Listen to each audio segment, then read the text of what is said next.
Alright, today we're going to talk about how you're going to plan and promote our high converting webinar. So I've just basically have to share with you the things that this course is really to help you to cover to plan your webinars from coming up from a headline to a targeting and a topic selection. So number two is that if you look at here, so I have just basically given you a subtitle here, so you can just refer to this here. So again, this course that I'm sharing with you today is basically for anyone marketing executive that looking to improve the results for a company, right? And also you want to do basically to use the webinars to generate awareness and about your products or services, and you want to generate interest, and you want to convert viewers into actual customers. So what today we will do is that we will cover every aspect of planning and promoting a webinar in the 4 actionable steps. So the first one is planning your webinar. So from, as I said, from coming up with a headline to targeting and a topic selection. So the second one that we're looking at is researching your website topic to get basically your creative juices flowing by finding subject matter expert based on customers' opinion or even search behavior. So we're going to use a lot of the Uber Suggest Chrome extension that I've gotten you to download yesterday. So that will help us to find out questions that customers have in a particular topic.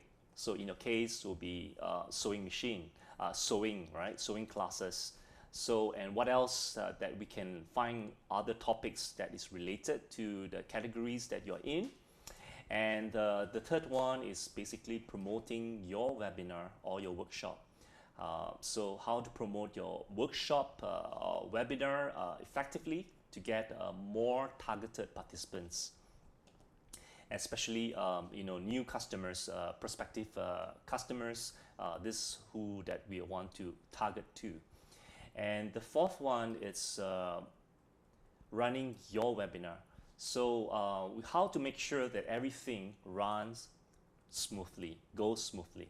Fifth one, it's really looking in terms of post-webinar follow-ups. So making really most of all the opportunities generated by your webinar.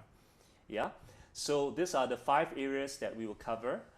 Okay, so the first stage of preparing your webinar is basically to establish a clear timeline for your webinar's production. So when we do webinars or workshops and live stream that over Zoom, over Facebook Live or Instagram TV, or even other platforms that you can use, we are actually on production mode. Say production. Yes, production. So yesterday morning at the start, I show you my production setup. Yeah. So because at the end of the day, what we are doing is that we are presenting a live show, and live show has always been very, very popular amongst audiences. So like concerts, for example, would you want to go to a concert which is live as opposed to a concert that's recorded? Yeah. So right now the thing is that the first stage of preparing your webinar is really to establish a clear timeline for your webinar's production. And here's an example that you can follow at this stage here. Okay. So the first stage is first you got to establish your goals and who are your audiences. And secondly, the things that in the first stage, you're going to look at in terms of scheduling your webinar. So be mindful in terms of holidays. Especially in Malaysia, we have lots of holidays. And obviously the things that this year has really changed the landscape of the holidaying. because I think a lot of people right now they think they're afraid to go out, right? So if you look in terms of the statistics from the Malaysian Tourism Board, last read in from the news is that there is a 75% reduction in terms of tourist arrival. Yeah, and I think those domestic travel is going to be increased, and the things that so people are, you know, people are very concerned in terms of going out from the house. So when you talk about holidays itself, so just be mindful on the holiday dates. Whilst the things that people are concerned, I still think people will take any opportunities to get out from the house, right? Yeah, to get out from the house. And so we got to plan our schedule, our webinars in a way to be mindful of the holidays, of the occasions and things like that. And even scheduling the time, the day part is very important. So like for myself, the things that when I plan training workshops, for example, I find that doing in the morning is the best, and doing afternoon is really a challenge, because afternoon people are tired, people are not in the right frame of mind to receive your communication, to do Zoom, right? And the things that, so morning is always the best time. And then they could look in terms of the how long is your webinar, how long, how are you going to schedule, what, 2 hours, 4 hours, or what, right? So you got to decide, and everything has to be based again on your goals, and who are your audiences are. All right. So typically the rule of thumb is this: if you have the notice, I normally do a kind of what I call a 1 hour segment. 1 hour segment. So that's the max, especially when you do a workshop. 1 hour is the max, and then you should have at least a 5 minutes break in between. All right, 5 minutes break in between. And the things that so that's the rule of thumb. And if your audience are younger and they are millennials, normally the thing is that their stamina in terms of looking at the screen is much longer than older people, right? Older people, so they can even stretch to 2 hours to 3 hours. Yeah. So just be mindful who your target audience are when you schedule your webinars. You really need to know and be mindful, the timing, the day part, the holidays, weekend versus weekday. And I remembered I did a workshop on a Sunday night, and this was during the lockdown. And to my surprise, I initially thought that no one would come in, right? So what I did was that I organized an event, which is basically how to have a successful personal branding in LinkedIn, yeah, in LinkedIn itself. And so what I was surprised that I started my webinar at 8:30. That was after dinner, yeah, and it lasted for 1 hour until 9:30. And I had about close to 100 old people, 100, I think 17 people who came for the webinar. Yeah, and I didn't wanted to give this webinar for free. So I told them, I said, you got to pay 10 ringgit. 10 ringgit to come to my webinar. And I'm going to teach you how to be successful, how to have a strong personal branding in LinkedIn. All right, I'm going to share you the tips. I'm going to give you templates. And the value proposition was, this 10 ringgit is even is cheaper than buying a boba tea. Right? So you buy a boba tea, what does it do to you? Right? You just probably, if you drink a lot of boba tea, you get diabetes, right? But then if you spend that 10 ringgit, the value you get is 90 minutes. I will show you how to be successful step by step, and I'll give you the guides, and you can ask me anything about personal branding in LinkedIn. So the proposition, I promoted that over Eventbrite. So I will share with you later on. So coming back to this point here, so remember, the third part of first stage of your planning is that you must have specific landing pages for that particular workshop. Yeah. So landing pages, as I mentioned just now, is one of your web pages that you can create from your website. Yeah. So landing pages are very important because this is where your Facebook ads, when you're promoting it, this is where when people click on it to say they're interested, it goes to a landing page. And sometimes a landing page can also be an Eventbrite page where there is a registration, right? Because you want to automate your registration. You don't want to use Google Form and start to get people to register via Google Form, right? And so Eventbrite, just to share with you, if you create the landing page as one of your Eventbrite, and the things that what it does is that it's able to integrate it into your Facebook page as you set up your event ads, advertisements. And then the things that you go start to look in terms of how you're going to promote your webinar. So that's the first stage. And moving on to the second stage. So what happens before the webinar? Yeah. So you need this is basically your last leg of promotion. So the questions that most of my participants ask me: how long should I do my promotions? What is the period of my promotions? Yeah. So I take a cue from concerts, right? So if you look at concerts, how long do they start to, or when do they start to promote the concerts? Yes, as far as even 1 year before, right? Yeah, especially those concerts that is very, very popular.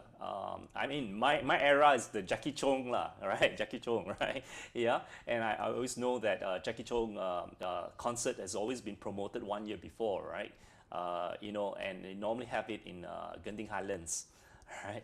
Yeah, so so 1 year before. So and if you look at the other one is trailers, movie trailers, Hollywood movie trailers. How long do they actually promote it? Shorter, maybe 6 months, right? 6 months or so, right? So how long do you think you should promote? When should you start promoting your workshop? 1 month itself, right? Yeah. Okay. All right. So later on, we will look into the sections on terms of how long we should actually do because it varies, right, from one webinar to another webinar. Yeah, but the rule of thumb is, you know, it's 30 days before, right? Especially if it's a very popular webinar, people normally will actually sign up.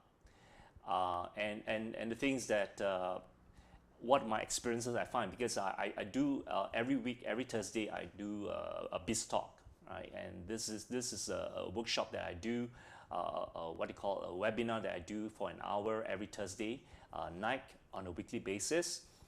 So what I find that you know what works for me is you know, advertise 1 week before, 1 week before, right? Yeah, 1 week before, and people, and being Malaysian. It's always a challenge, right? If you plot a graph, you know, over 30 days, if you start your promotion, so normally your registrations will just start to trickle in at the last few days, right? The last few days or the last 7 days itself. Yeah. So that's got something to be mindful of. And so on a pre-webinar stage, you also got to look in terms of how you you know, you should create your webinar materials. So materials are very, very important, and so you may want to do a kind of like a pre-recorded, so everything is like planned for, or everything is produced like what you have done for your 20 minutes video, your workshop. So I think that there is a lot of good you know, flow of information. So you probably got a professional videographer to shoot, and sometimes reshoot, right? So the thing is that this you know, preparation of the production of your video that you're going to run in your workshop takes time, right? So I would assume that you know, the production of the 20 minutes video that you've done in your workshops, it probably will take easily about at least, pre and during and post production, easily about 3 weeks, easily 3 weeks. Yeah, so it's like Carol, reshoot, right? So even though you do just like a 5 minute segment, right, right, it's like you take like 1 hour or 2 hours to shoot that, right? Yeah, so it's kind of like so the things that in today's market, it's very important to go to the market quickly, to go to the market quickly, right? So imagine, right, if I have like 25 courses on digital marketing, and I choose to produce my materials on the recorded fashion. You imagine, right, each session, each workshop is 4 hours. So four hours times 25 modules, I think I will take 1 year before I can even launch my workshop. You see what I mean? And the thing is that we will miss opportunity, right? We will miss the opportunity really to go to the market, because right now, we need to go to the market very quickly, right?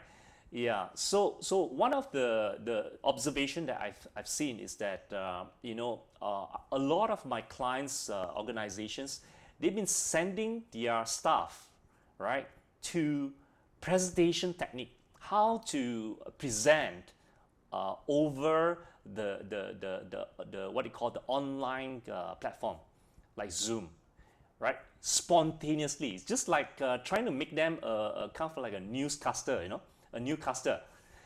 So they are confident.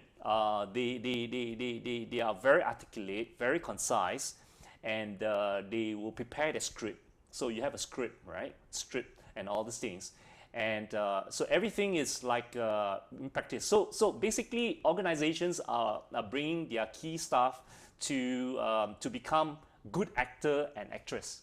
So the more you do, the better you become, right? Especially on the subject matter that is close to your heart, right? Yeah, and the things that we most of the time we are nervous in front of camera because we are afraid to make mistakes, the R and the ohms and all these things, right?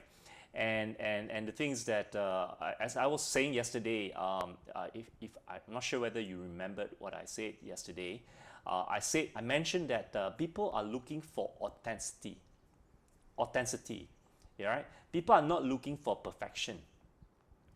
Psychologically, I've been doing a lot of presentations because I work in advertising agency, and my organization sends me to a lot of those presentation, what they call training workshops. And one of the key tips that I have is that people are not looking for the most perfect speaker, because they find that when the person is very good and articulate and all these things, right? Sometimes they find that it's very hard for them to engage with them, because it's like you are so high up there, and I just feel that I'm not as good as you. Intimidated. I think that's the key. That's the word there. Yeah, right. Yeah, but the point here is that there's no excuse for making a lot of mistakes, right? Yeah.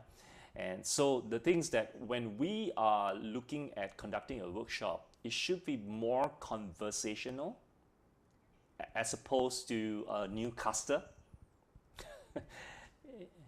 Yeah, but still the things that you cannot, you need to be very prepared. So times you need to practice and practice and practice. So coming back to the point of creating your webinars materials, just knowing the fact the difference between a pre-recorded production on video versus a live one, I would much prefer a live one. But that doesn't mean that there's no other webinar materials that you need to prepare, right? So you can create templates like I show you later. I will show you later on OBS, which I'm using, right? Yeah. So pre-webinar is your last week of promotions. You're going to look at creating your webinar materials and need to do sound check, AV sound check. That's very key, especially if you're doing live. Yeah. And then the third stage is post-webinar. So after the webinar, don't just say, "Yay, everything is done," right? Just wait for the next webinar. So we need to do what they call post-analysis on our webinar, what works and what doesn't work. So as I mentioned earlier on, every week I do I host and conduct webinar sessions on a Thursday night. And after the webinar, so what we do is that we have a debrief session. Debrief. So when we talk about what works and what doesn't work, all right? So, and then we measure back the goals that we established early on at the first stage. And so we look in terms of whether did we actually reach the goals that we want. Did the audience engage with us? Did the audience stay back until the end of the sessions? And how many of them express interest in our products or sign up and things like that. Okay, so when we have those registration, it's very important to follow up with the leads. Very important to follow up with the leads, right? So don't just bye-bye and then after that never do a follow-up. So the 19 people I think was that attended your workshop last week, is there a follow-up? Is there a follow-up with them? Right? I know you put on the information in the Zoom chat, but is there a follow-up with them, right? So, and this is where when you start to follow up with the leads, you start to begin to do lead nurturing. Yeah. So remember, set a firm date for all your activities and to keep track on your projects to making sure that everything is on track. So let's look in terms of establishing your goals right now. Yeah. So establishing the goals, I think like any other marketing campaigns, it's important that setting goals helps us to focus on achieving the results that you need for your business. So the more specific you are, the better, right? So right now, I just want to to do this, right? And so what were your goals? What were your goals when you were doing your workshop last week? What were your goals? Okay. So as I mentioned just now, so what I would do here is that right now I'm just going to actually create a new Google Doc over in our shared folder. Okay, so you can start to put in here what are our workshop goals. Okay, so Nashwa has taken the first one. So Carol, Alicia, you can do the second and third one. So it's okay if it's the same, but try to get try to list down your workshop goals. Okay, Carol, you may want to take the third one. Yeah.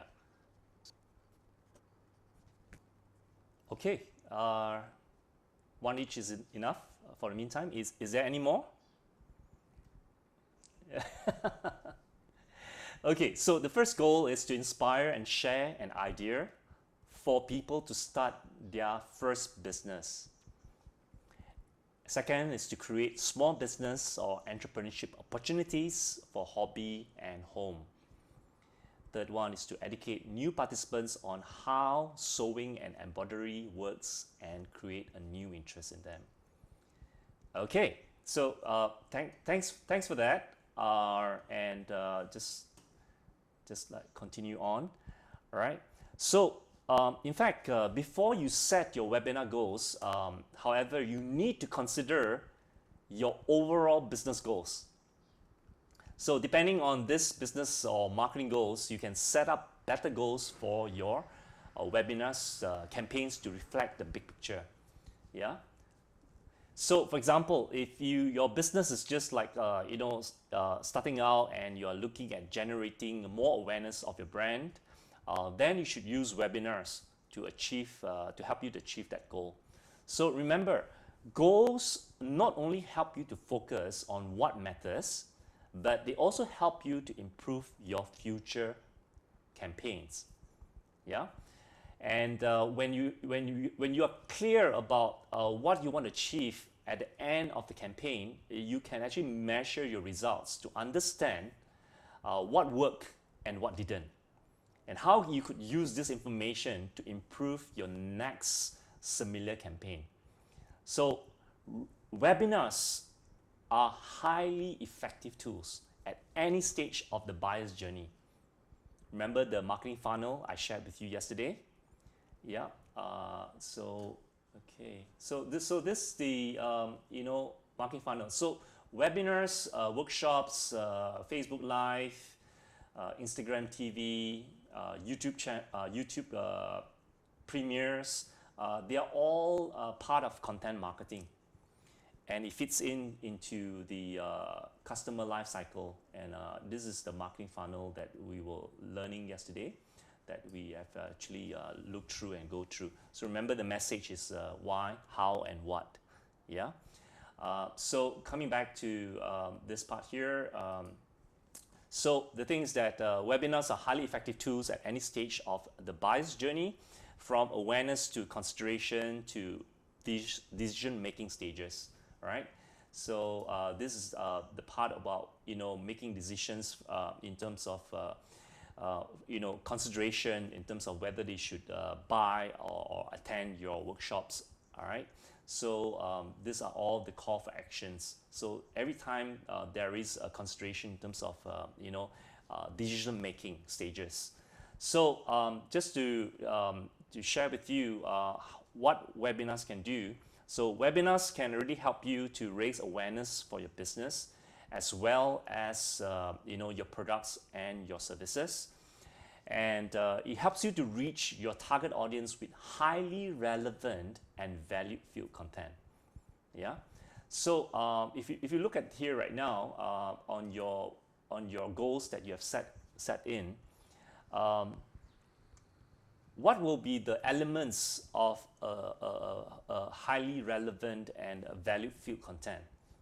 So do you think that your content that you are showing in the workshop, that is going to be valuable to them? Absolutely. I do see that when I was in your workshop just last week, right? So I see a lot of preparation in that sense. Okay, so very good, right? So the other thing that webinars can help you is to, I think more importantly, in terms of generating a more targeted and higher quality leads. So it's just that you don't want any Tom, Dick, and Harry to come to your workshop, right? So you want higher quality leads. So at this point of time, I want you to continue on with the sheet here.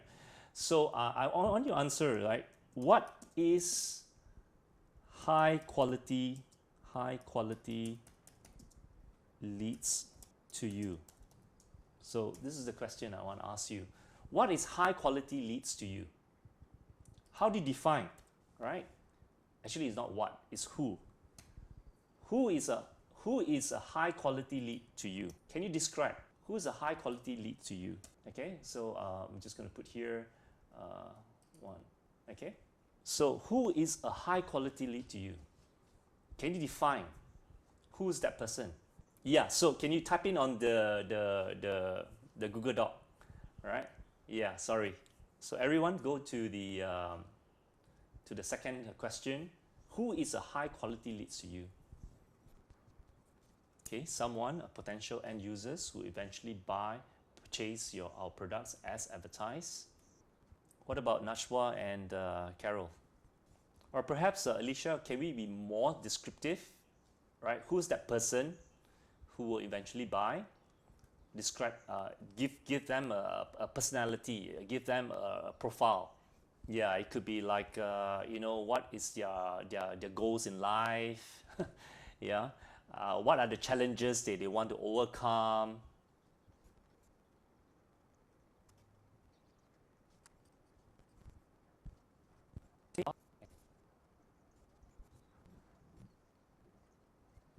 Yeah.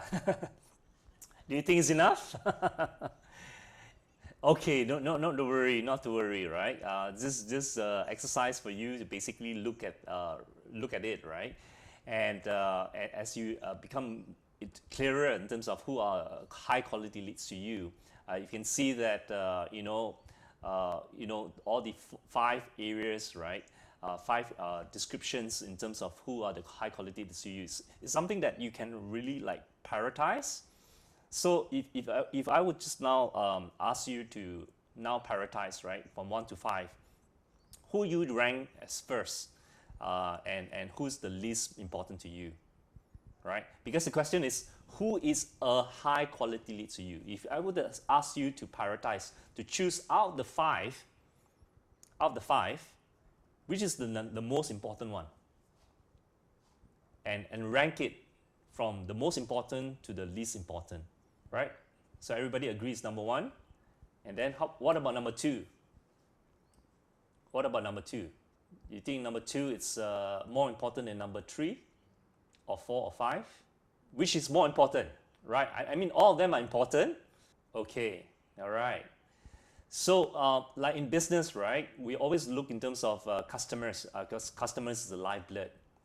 And the things that in business gurus actually mentioned that if you actually lose your current customer, it actually will cost you three of your new, it costs you three of your sorry, if you lose your current customer, the value is equivalent to three, all right, new customers, to three customers.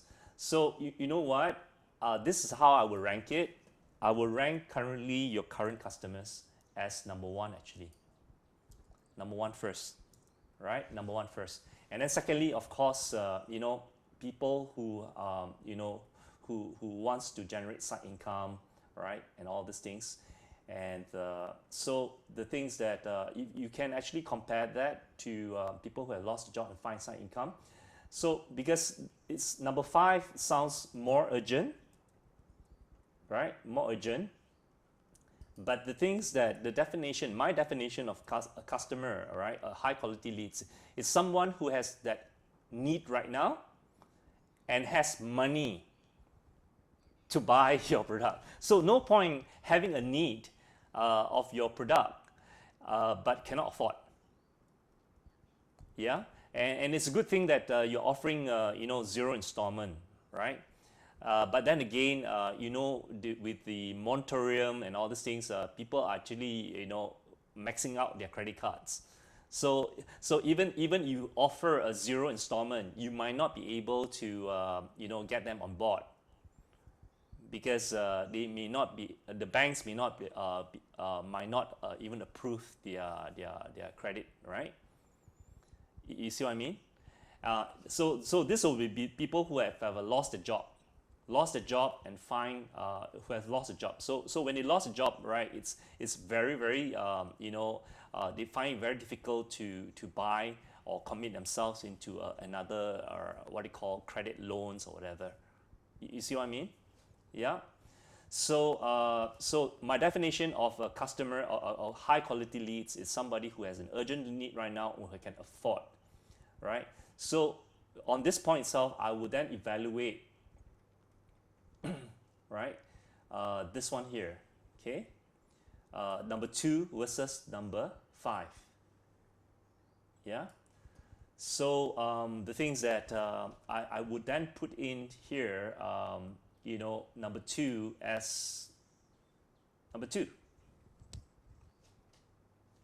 Anybody has any dispute? Yeah. Yes. We want to cover everybody, but the things that we also need to prioritize, right? Our marketing effort. Yeah. And we need to be very clear that this high quality leads that we're going to have are going to be converted to a customer. So what is the propensity of a target audience or a high quality leads converting to become a customer? So it's very key, right? So we'll come back to this again. And as we go through the sections later on, the other sections later on. So coming back to this one here, we're looking in terms of establishing our goals, Okay, yeah, establish your goals. So what else, webinars can help you to do? Obviously, the things that besides able to generate a more targeted and higher quality leads for a business, in fact, it does build more trust with your target audience by showcasing your value and your knowledge.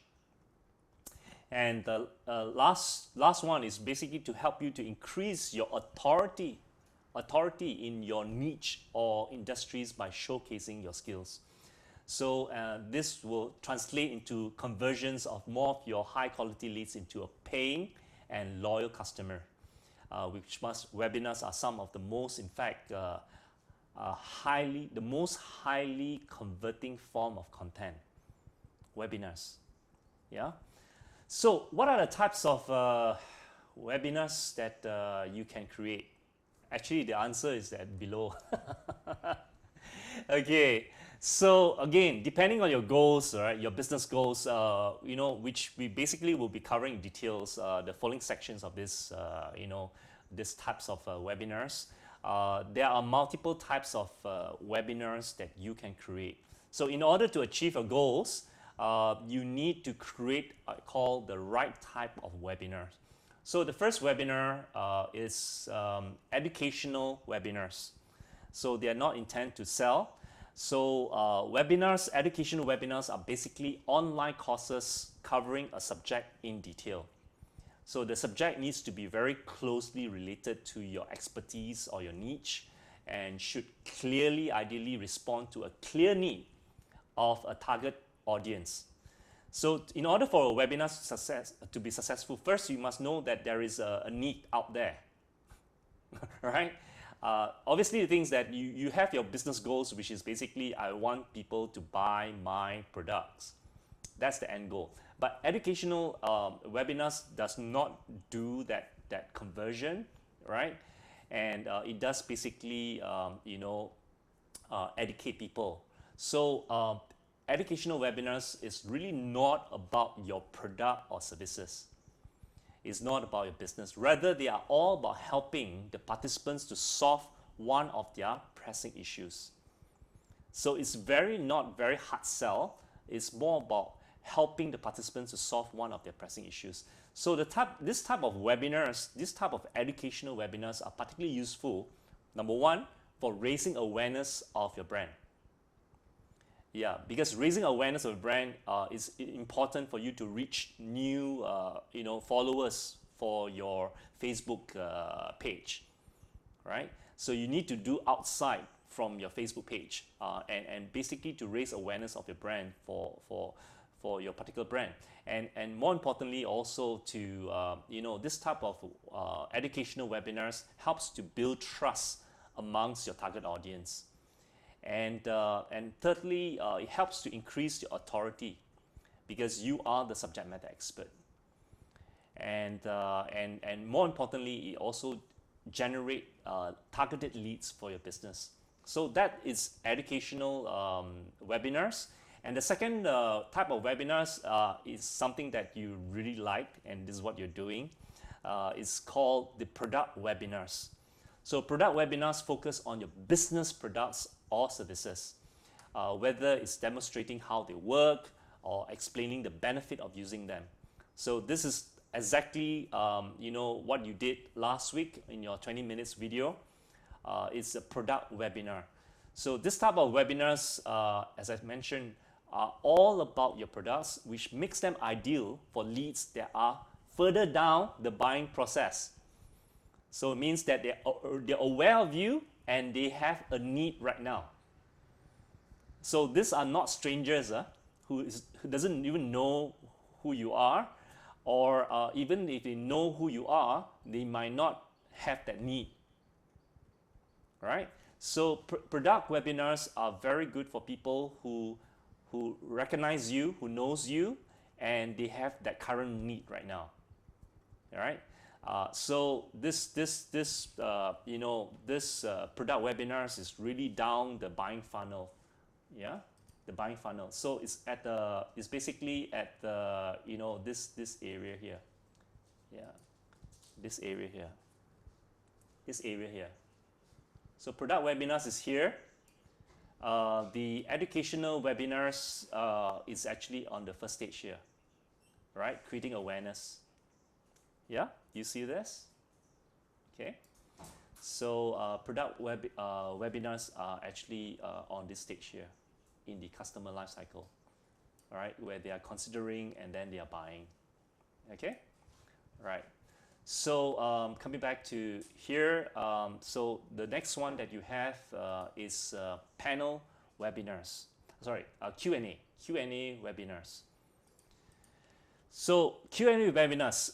So the thing is that you can also get your audiences involved by putting together a question and answer webinar. So this type of webinars allow the audiences to ask questions that they have, which can be about your product or they can be educational in nature. So this type of webinars are better suited to those with some experience holding live webinars, as the things that you need to be very quick and knowledgeable when responding to questions. And the things that the benefit of holding this type of webinars are not only to not only do that they actually require a lot of preparation beforehand than the other types of webinars, but the things that you also get your audience involved, and this is where you get them engaged and allows you in fact to learn more about their needs and to showcase your skill and knowledge. Yeah, so the Q&A webinars is very, very good for you to plan for your future webinars, whether it's going to be educational or whether it's going to be product. I mean, product is something that you already have, but the thing is that it's a good feedback, because sometimes when you do a Q&A webinars, you will find out that certain products that you don't have, but it's something that people are looking for, and you can actually give back a feedback to your R&D, all right? R&D, research and development division, to say that, hey, people are looking for this type of products. And so a Q&A webinar is kind of like a market research in terms of understanding what the marketplace, what your target market really needs, yeah, to identify new opportunities. And this is where Q&A it's very good. So this type of webinars, as I mentioned, it's very particularly useful for demonstrating your skills and knowledge, engaging your audience. Audience are very, very happy when their questions are being answered. Yeah. And thus, because of that, because you listen to their needs, you are able to build trust among your leads and even existing customers. So it does generate more leads for your business. So the other type of webinars that you can do is what I call the panel webinars. So this is another options to create a panel style type of webinars where there is a host and there is an interviewee. There's a host interviews, right? So the host interviews one of few different experts, thought leaders, influencers from their niche. So like a Q&A, question and answer webinar, panel webinars can be very, very engaging for the audience, especially if they are very familiar with the interviewees, right? So at this point of time, I just want to ask you, who do you think you can invite to your webinar if you are conducting a panel webinar? Who do you think you can invite? Any sewing educator? I thought we already have two of you. Other niche, so like for example, yes, yeah,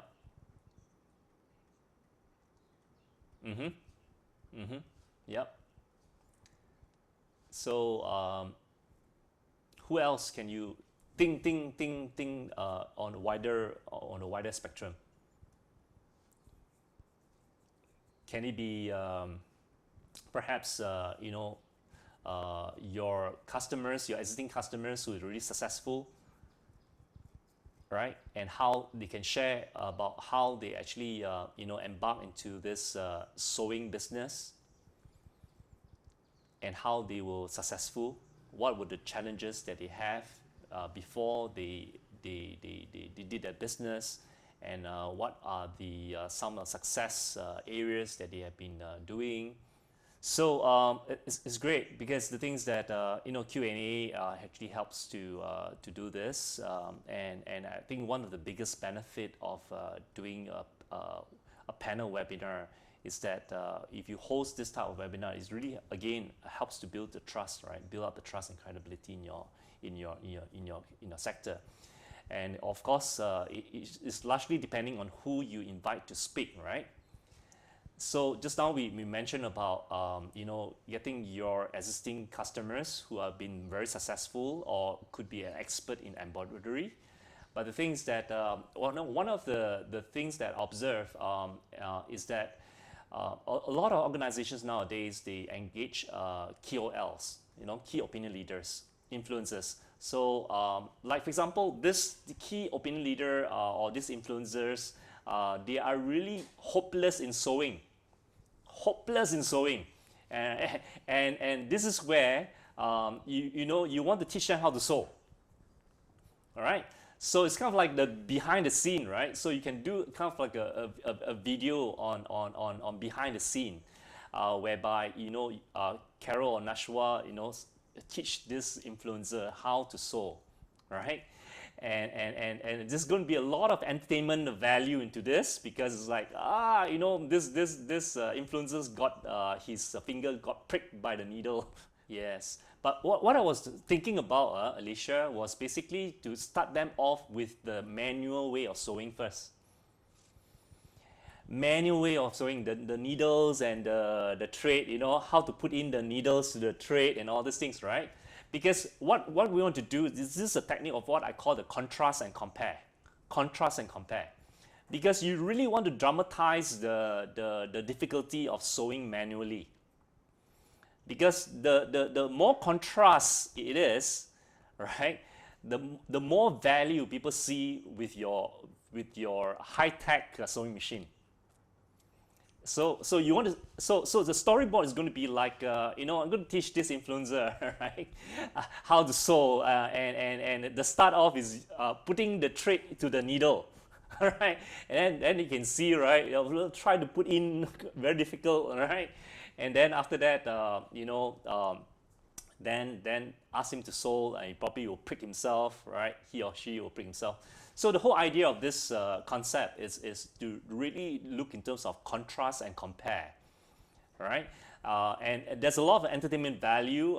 If you look in terms of that influencers, right? He has a lot of followers, right? A lot of followers, and the things that their followers, their super fan will look at them, right? It says that, hey, if this this KOL, the person that I look towards, right, the influencers can sew, so can I, right? So can I. So make it easy, right? Make it easy.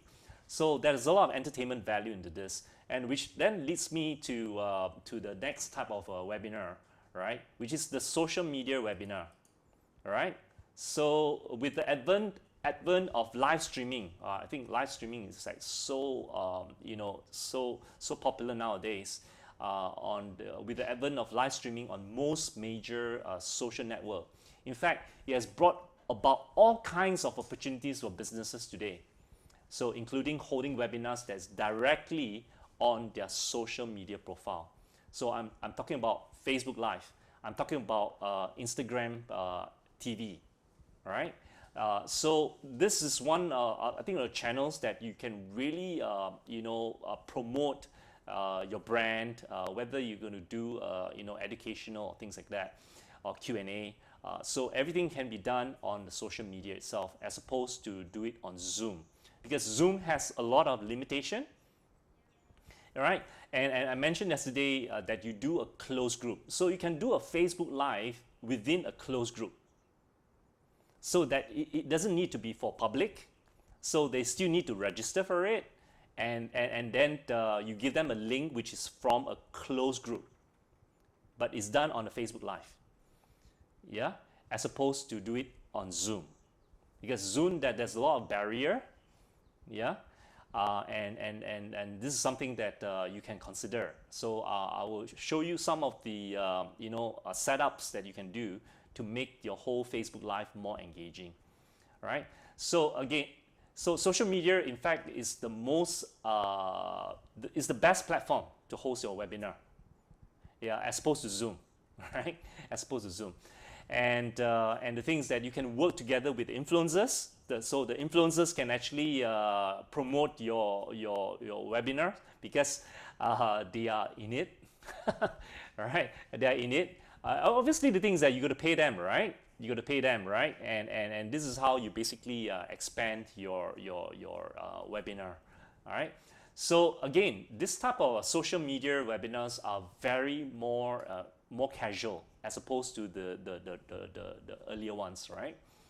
Yeah. So and as well as things that is very engaging for the audience. So you can do Q&A. You can incorporate the Q&A or panel-like type of webinar. It really worked very well in this environment, in the social media webinars. So in fact, the good news for you is that there's a little preparation required beforehand. Right?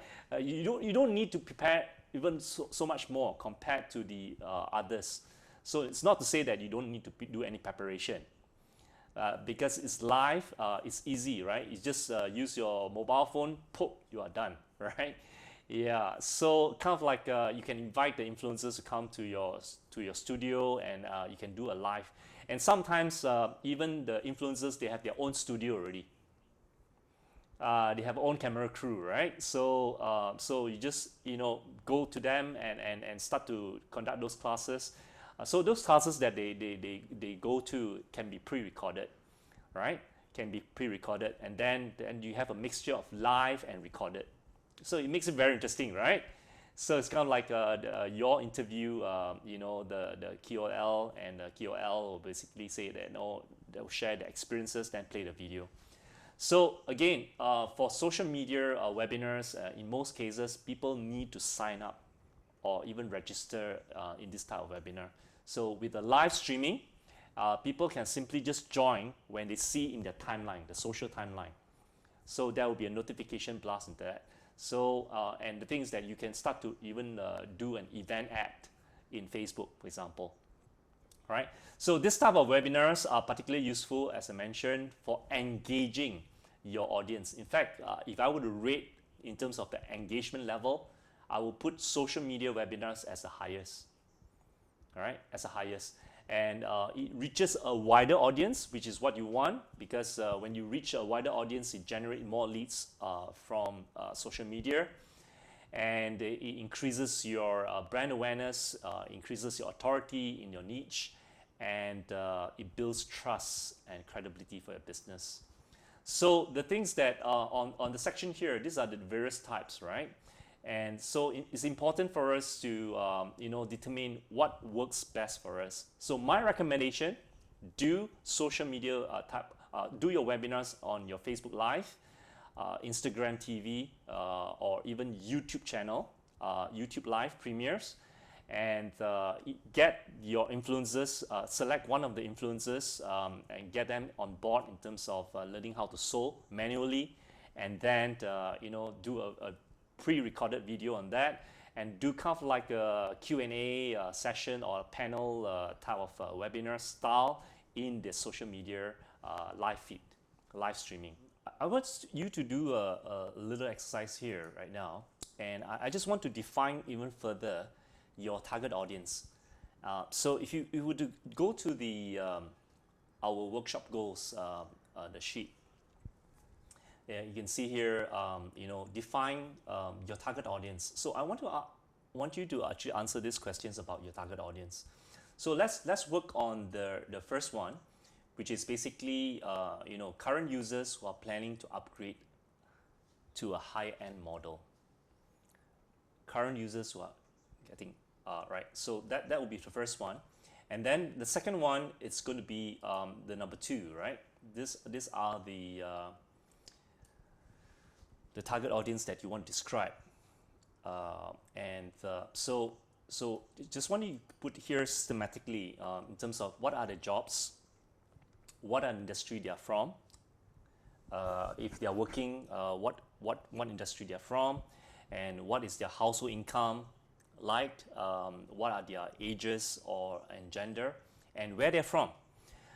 And the last one, which is where are they from, is very important because you know, when we do digital marketing, what we can do is that we can target them by interest and also where they're from, right? By location.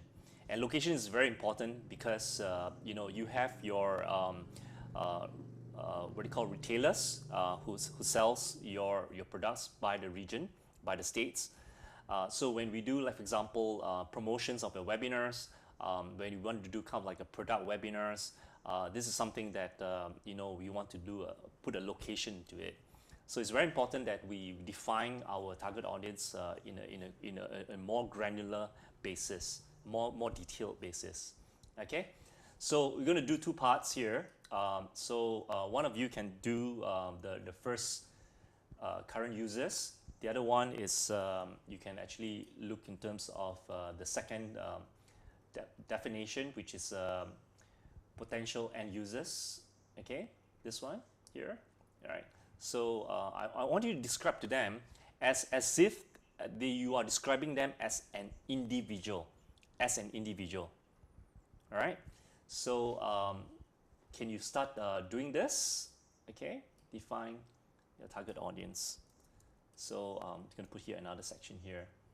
Define audience number 2. So remember to describe them like an individual. So go to the Google document, and so for the first one, define your target audience as number 1. So Alicia, you can work on number 1. Then select a product, right? So you can put there, you know, so if you want to look in terms of the current products, where they are, whether they are 759 or 859, you can just put that as an example, right? So remember to describe your target audience as an individual, right? So this could be that particular individual who had buy that certain model, right? So yeah, so you can just put that. Then describe to them what is their job, what industry they are in, what's their household income, right? So for definition of target audience number 2, right? So it's not so much on current users, but they are more like potential end users. So they could be local designers, yeah, or they could be homemaker. So it's either one. Either you choose a local designer or a homemaker. So household income, you just you know, put an estimation. I mean, they must be, you know, at least a certain level of household income to be able to afford your products. Yes, yeah, great. Okay, so 1 is great. Yeah. Current business owner, Carol. Yeah. So I think it's very important for us to put it on in writing, how we describe our target audience. So I know that you have multiple target audiences. I think the first thing is to prioritize them, segmentize your target audience, and then define them, right? So that you are super clear in terms of who are you targeting.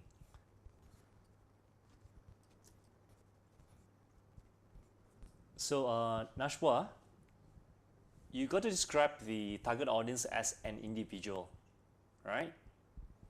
Yeah, so if you have an age range, then be specific how old is the person. Same thing for you, Carol. Okay, so where are they from, Nashwa? Selangor or Kuala Lumpur? Okay, so thank you. The reason why I asked you to do this exercise is because today in digital marketing, what we do is that we do personalized messaging. So we do personalized communication. It's kind of like a one-to-one communication, but at scale. Yeah, this is how basically today in digital marketing you can do things like you know, you can do Facebook ads that is really like targeted to an individual, right? So when you define your communication, your content marketing, it's very important for us to actually describe our target audience as an individual. After we have prioritized, who they are, and define who are the high quality leads. All right. So we'll just leave this part here as we continue to build upon our workshop planning template. Right. This is basically essentially what I am working with you on to develop your workshop planning template. Okay. And so next thing here that we want to cover is looking in terms of the goals, the webinar goals. All right. So the webinar goals, as I mentioned just now, all right, needs to be smart, right? Smart. So what is smart? Smart is basically specific, measurable, achievable, relevant, and timely. So use SMART goals, to help us to create a better framework to set up what I call business-oriented goals. Yeah. So webinar goals. So it sets this way. So the SMART webinar goals will be: what is the overall webinar goals? Who is your target audience? And what is your working title? And what are some of the measurable success factor? What are the factors that or measurements that will prove that your webinars that you host last week was successful? And what are some of the call to action? That's very important, right? So you have like overall webinar goals, which you have done, which is this one here, our workshop goals, and who your target audience are.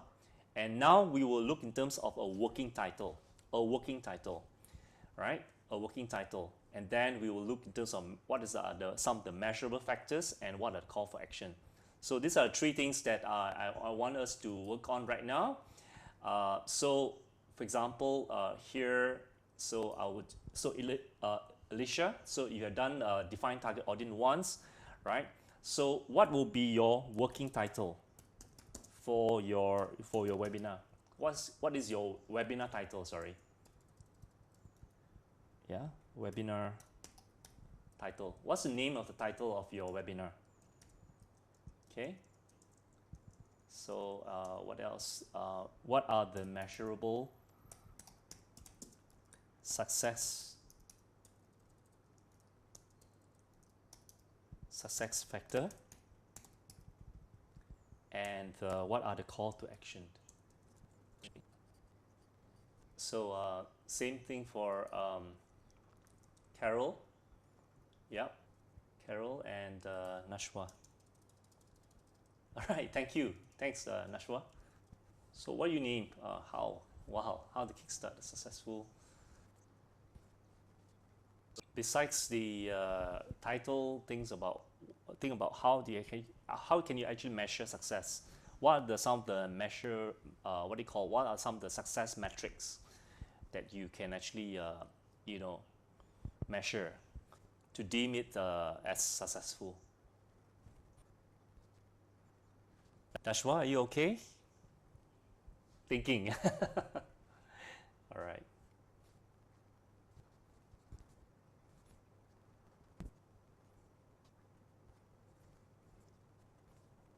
All right. So everyone, just now look at the screen right now.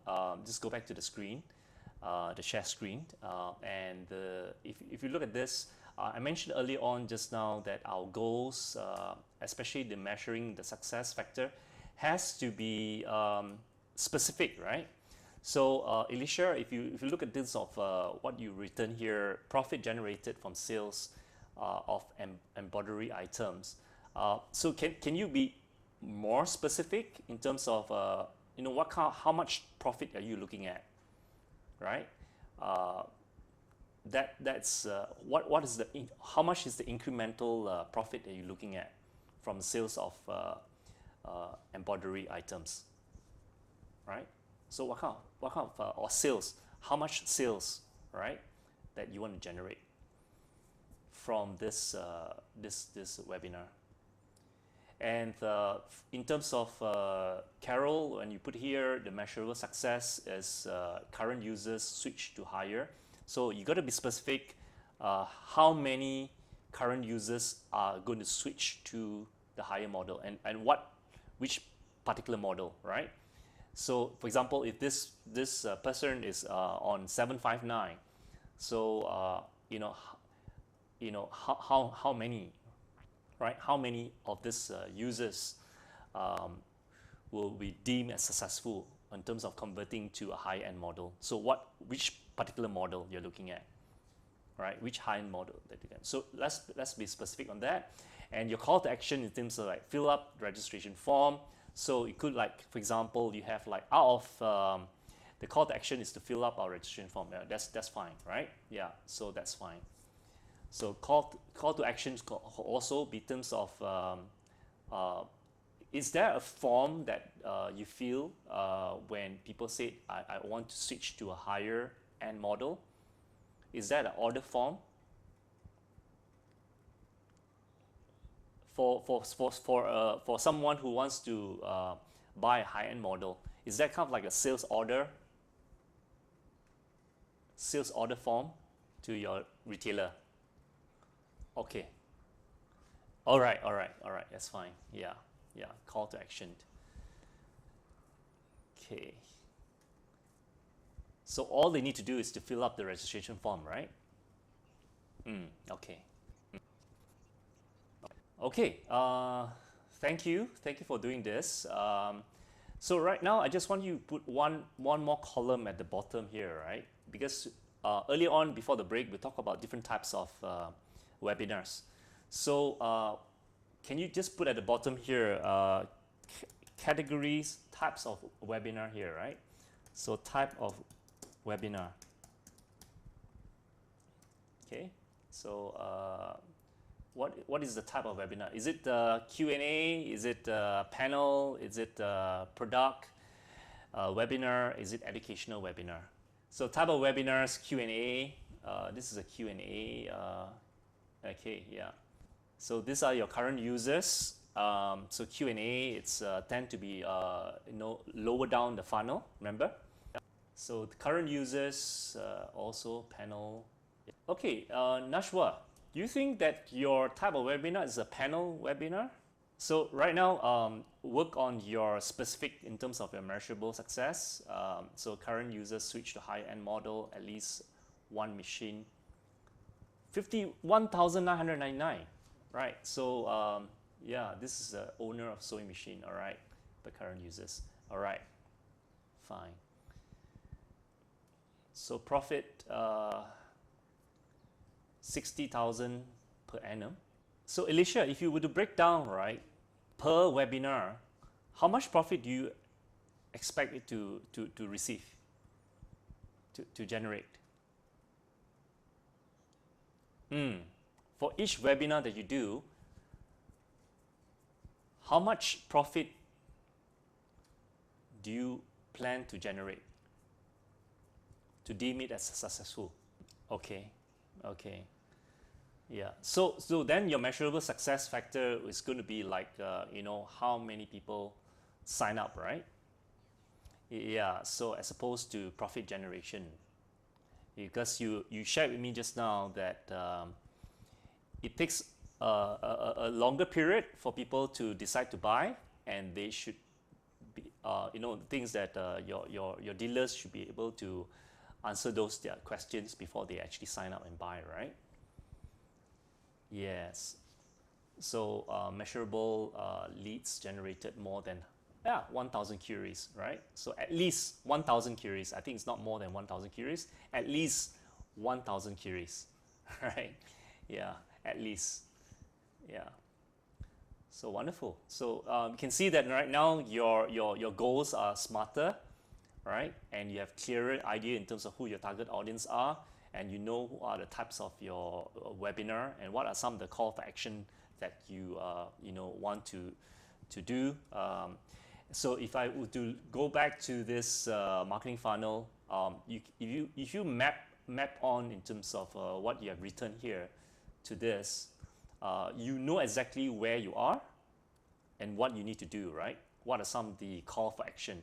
So what are the goals, the awareness, consideration, or buying? So the stages of the customer life funnel, yeah.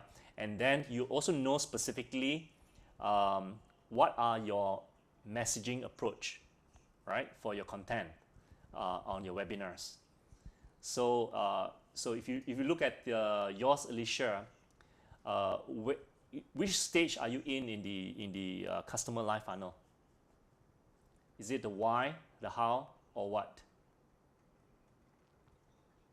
Yeah, for this webinar that you are doing, you know, what type of messaging are you going to actually share? Is it the why, is it the how, or is it the what? So again, current customers, right? They are not strangers. Yeah, how and what, right? So you started with how we solve and what we solve, right? So you're not going to explain to them why we're solving this, right? Yeah, because they are already aware, and they really like they're coming as a visitor to. I mean, they are current users, so they are really current customers here, right? So they are right now your customers here, Alicia, and therefore you want to grow them, right? You want to grow them. So these are your current customers right now. So whereas for and same goes for Carol, right? These are already existing customers. So you really want to impress them. You want to make them enthusiastic about your thing, and so therefore you are starting from here, and the things that you want to look in terms of how you can help them to solve their challenges, and how and what do you actually solve, right? Yeah, how do you help them to grow their business? Like for example, the fashion designers who are owners, business owners, right? And the call for action is really about getting them to sign up, right, for the high-end models. Whereas for Nashwa, yeah, yours, well, yours is the same, right? Yeah. So these are potential new customers. Sorry. So target audience number 2 are not your customers yet. Sorry, I got it mixed up a little bit. So target audience number one are your current customers who are planning for upgrade, right? So target audience number 2 are potential end users who are either local designers or homemakers. So in your case, is fashion designers, right? Or owner of the sewing machine. So they are actually at this stage here, right? They're like total stranger, right? Yeah, they're total stranger, as opposed to Alicia's one, which is working on current their customers. So Alicia's is really at this stage here, and whereas Nashwa and Carol, your stage of your customer is actually here, total stranger. So you need to communicate why, how, and what, right? Whereas for Alicia, it's really not so much about why, but because they are familiar with the brand, they're familiar with what you do. It's how do you take them to the next level, right? How do you take them to the next level, and and what do you actually help them to do? What do you help them to achieve? All right, in the next level. All right, everybody clear on that? Okay, yeah. So nice. So you already got the working factors, right? Working titles. You have your measurable factors. You have a call for action, right? So this is basically what you need to do beyond the goals that you have. You should have a working title. What are the factors that you'll be measuring to establish the success of your webinar? What your webinar's call to action is. So the clearer you are about your target audience and your goals, the more focused you are, and this will result what I call a better and more successful webinar. All right. So let's move on to the next section here. Okay, on researching your topic. All right, the topic. So we want to expand the topics that you have beyond. So the things that, of course, the things that once you have decided the topics, you need to plan also for the rest of your webinars, right? So starting at the blank point of PowerPoint can be very daunting sometimes when you look at a blank piece of paper. So I'm just going to share with you some tips how you can actually research your chosen topics before you start writing, your titles. So the first one is, researching your blogs, right? So researching blogs. So the things that on research your blogs, one of the things that you can do is that you could build your webinars on a blog, right?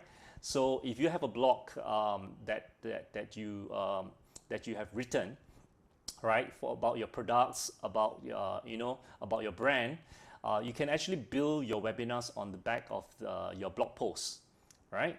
And the things that your audience, who visit your blog posts, they probably have shown interest in that subject. So you can actually move that from a blog to what I call a seminar, a webinar, which is much more greater and offer them more tactics and solutions to the needs, right? So this is one area that you can actually move your blog, fans to your webinar, right? So if you have a business blog, the thing is that what you can do is that you can do a complete audit about your content success. So like for example, which blog post generated the most traffic or social share, right? And which blog post generate the most comment, blog posts. So what questions are you getting from your readers, your social media followers based on your blog content, all right? So this is one areas that you can research your topics, is actually getting it from your blog posts. So at this moment in time, do you have a blog post? No, right? Yeah. So a blog post is very good to create the visibility of your website. If you have a blog post, it will be fantastic because it helps you to research your topics with your blog posts. And the second one is looking in terms of researching other blogs, using other blogs as to research your topics. So whether you have a blog on your own or not, it also helps to research other people's blog. Okay, so what you can do is that you can make a list of the most popular blogs in your category or your industry sector, and you can find out what are their most popular posts. So in many cases, they can actually help you out with their popular article section. So popular blogs are also quite likely to give you to get, in fact, numerous questions and comments from their audiences. And so look through their comments and to discover any relevant questions that might help you to pick up a better targeted topic, right? So and the things that you can use tools like BuzzSumo, right? BuzzSumo, and things that you can actually do your content research topics on using these tools, and this look in terms of areas where there's most shared feature, right? So let me just show you, let's right now just go through some of the popular blogs that is within your category, right? So let's talk about sewing blogs. Sewing, right? Sewing blogs. All right, sewing blogs. Okay, so you can see here in the screen right now that the first one on sewing blogs. Okay, yeah, most of them actually I think overseas blogs, but you can look at this. These blogs are really current. So 15 sewing blogs you need to follow right now. All right, this is 3 days ago. You have top 100 sewing blogs. Websites and influencers. Wow. All right. Yeah. You have Mood Ultimate list for best sewing blogs. So you can actually find out right now. So 15 sewing blogs. So let's go on 15 sewing blogs right now. So these are the 15 sewing blogs. So you got the first one here, which is basically or how do you pronounce this? Ona ba Luna. Okay, okay. Let's check out this blog, right? Because this blog, this sewing blog is created by this editorial, these editors, right? So you know, once this editorial editor favorite speak, it's going to be quite interesting. So I'm just going to open up this link here. Look at this, Ona Baluna, right? Okay, sewing blogs. So on the right hand section, you can learn about her. There's my closet, step into my closet, sewing goodies. So this is a blog. Wow, she has a very nice hairstyle. Okay, and she has all the Twitter handles and all these things here. Okay, and this is basically her blog post, right? A blog post itself. Okay, so let's look at the some of the areas. My closet. Let's look at my favorite sewing goodies. Okay. Right. So new videos on this. So sewing gift to get you for holidays. Just look at any comments. She doesn't have comments here. So perhaps what we can do is that we look at the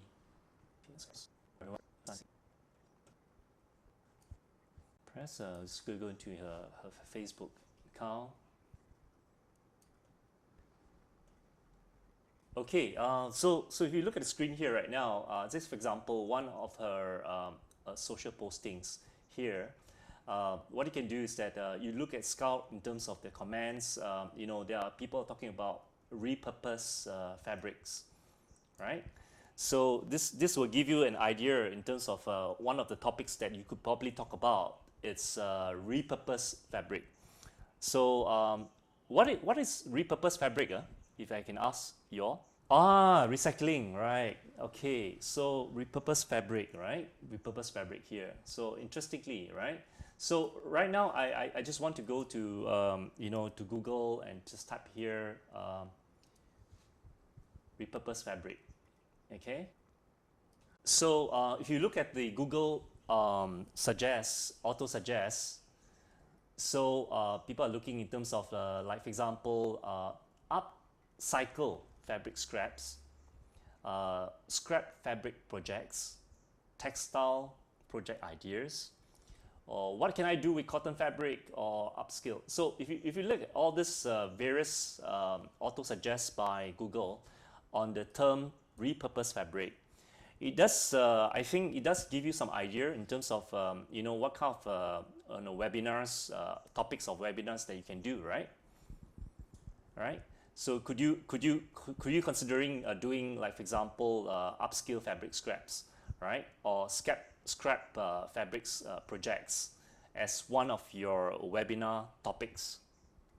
And this is going to be so useful for you to do at this part here, right, for new customers, right, which is more educational in nature.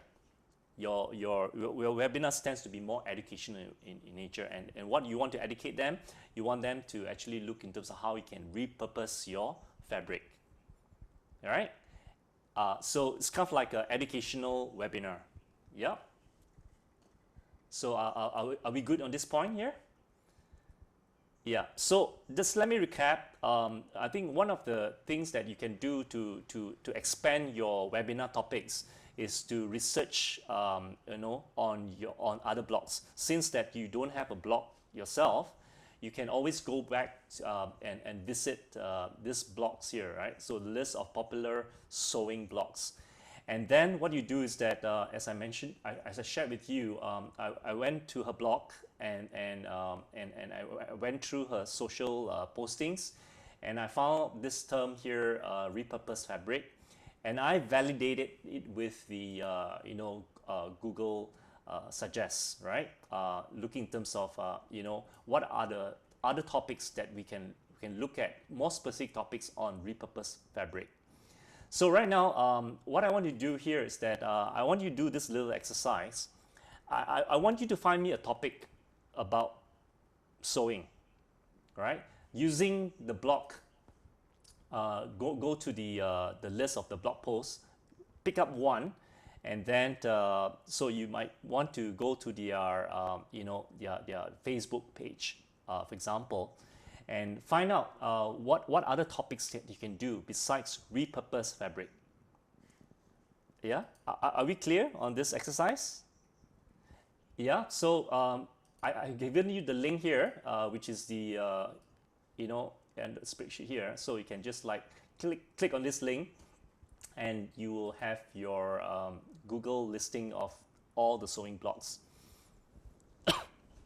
So I just want you to go to one particular blog, sewing blog, and find out what one topic, all right, one research topic or one webinar topics that you could actually do to plan for 2021. Just one. So what I have was a repurposed fabric, which I think one of the topics that I want to do for the webinar, more so for educational webinar, is scrap fabric projects, all right, or upskill fabric projects. Okay, so we're right now researching on other blogs so that we can come up with a topic idea, right? A topic idea. So we want to look at other people's blog, and then we find out the things that what are some of the comments from their users of their blogs. Whether you can also find out what some of their comments that that they put on the Facebook page, for example, or their Instagram handle. So this exercise is basically to come up with another educational webinar topic, because this webinar is going to be for your top of your funnel, for people who are stranger. So just go to one of the blogs. Yeah.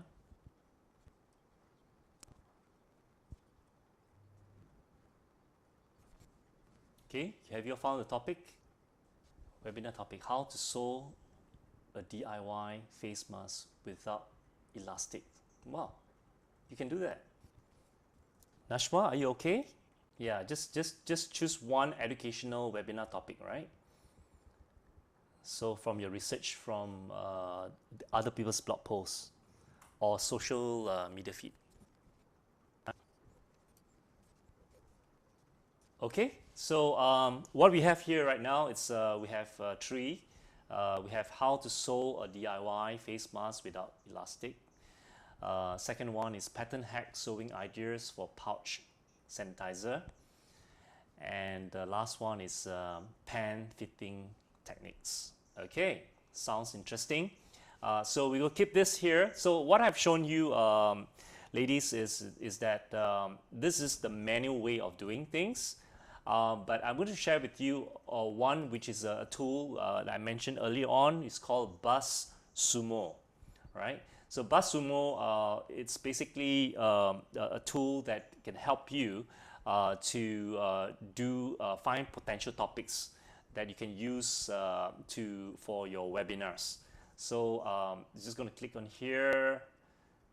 This is how BuzzSumo is. Okay, so BuzzSumo. So find out the content that performs the best. Collaborate with influencers. So they actually help you to connect to influencers. And so try the keyword here. So yes, I agree. Yeah. So I'm just going to share this link right now here in our okay. So how to research your webinar topics with BuzzSumo. Okay. So this is the link here that I've given to you. So let's go back to BuzzSumo. All right. So just key in a keyword, right? So keyword here. So so what you can do here is that I can type in here the keyword is sewing, right? So keyword here, find content. So immediately the things that BuzzSumo will help you to actually list down the most popular, the most engaged blog posts, right, or content on sewing, right? So you have the first one here. You can see here for the past 6 months. So the things that you need to upgrade, you need to pay for these tools in order for you to go on a country specific. Yeah. So in this case, I have not paid for this. I'm just doing that basically at a global level. In fact, you can even select languages. You can select, I think English is by default. I don't know, Chinese maybe, right? Chinese, you can't. So you need to upgrade, right? And the things that they also have, like I think they have Malay, if I'm not mistaken. Yeah, Malay. So you can have like different type of content research on finding out topics that you need from BuzzSumo. You can do it by country, you can do it by language, all right? And you also can find out in terms of the most recent month, like past 6 months, or there are more filters, like for example, different type of content types like articles, how-to articles, infographics, lists, video, what and why, right? So you go by word count, can be publisher, can be like, what is the what's the reaction from the engagement of their content, whether people really are angry about it or whatever, all right? And what is basically the country level here, okay? So and what I like about BuzzSumo is that when you subscribe to BuzzSumo, you are able to actually you do your content, you research your topics that's related to your category, which is this case sewing, and you can see that this particular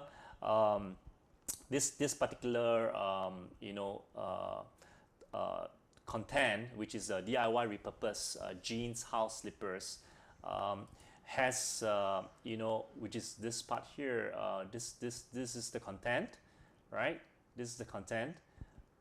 So you can see all the different visuals, right? Repurposed jeans. So it's kind of like a part of the repurposed fabric, right? Yeah. So you can see that they have a Facebook engagement of 102. Engagement, there's 3 Twitter share, Pinterest, right? 83,500.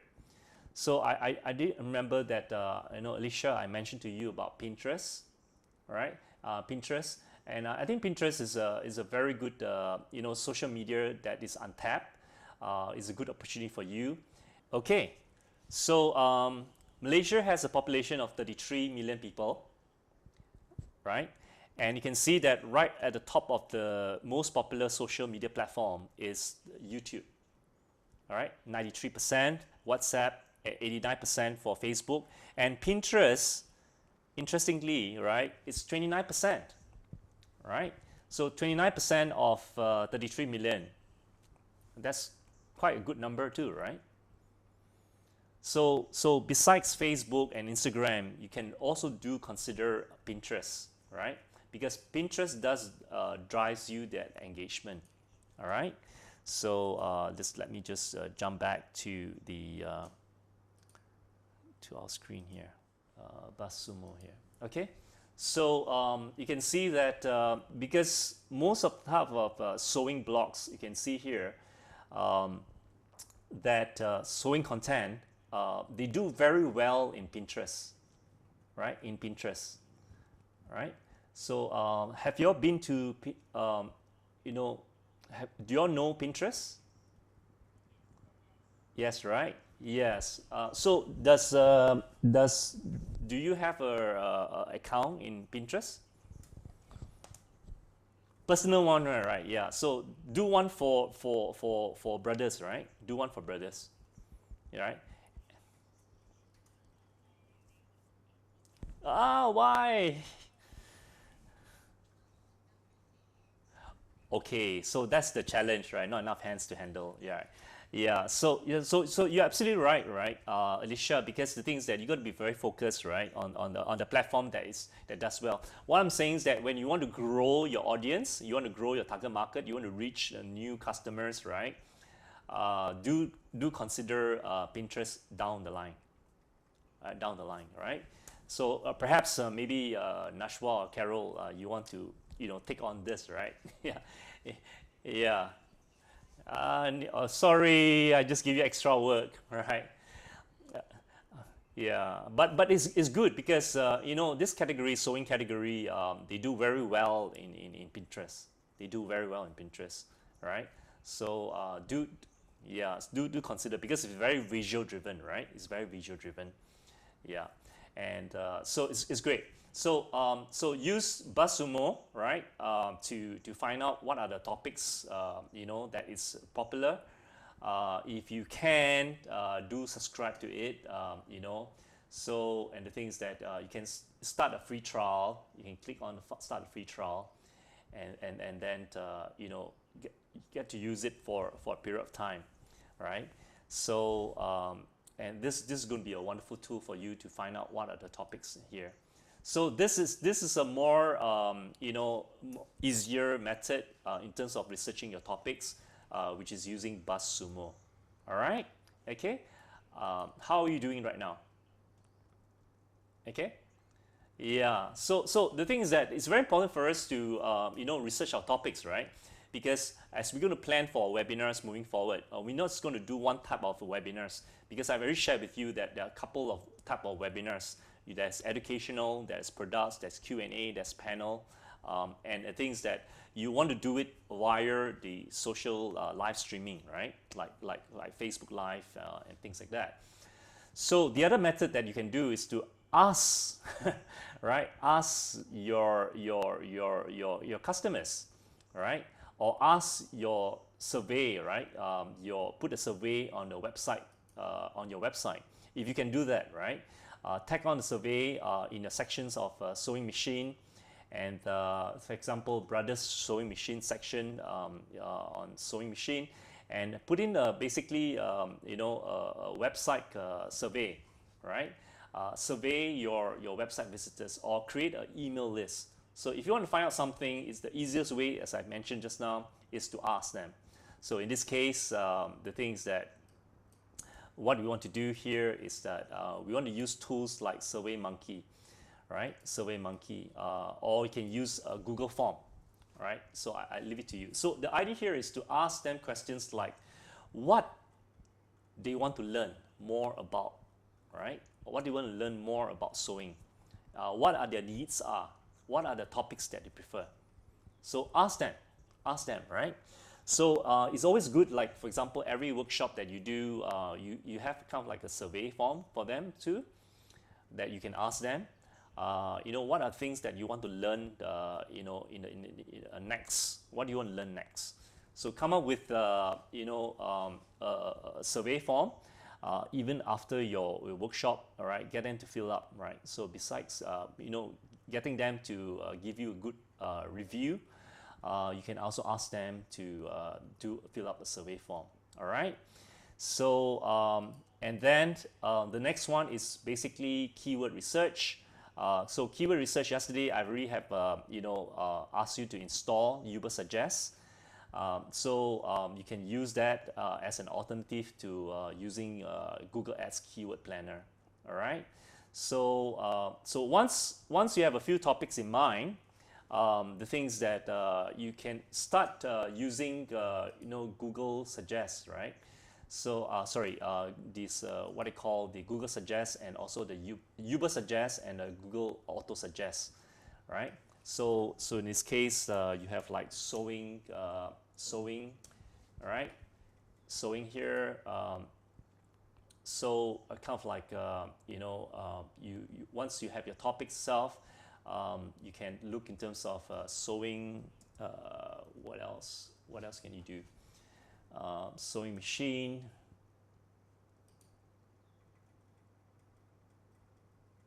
Okay, so like for example, sewing machine for beginners. So if I click on here, sewing machine on for beginners. Okay, then you can see best sewing machine for beginners making clothes. What else? What are topics that you can do?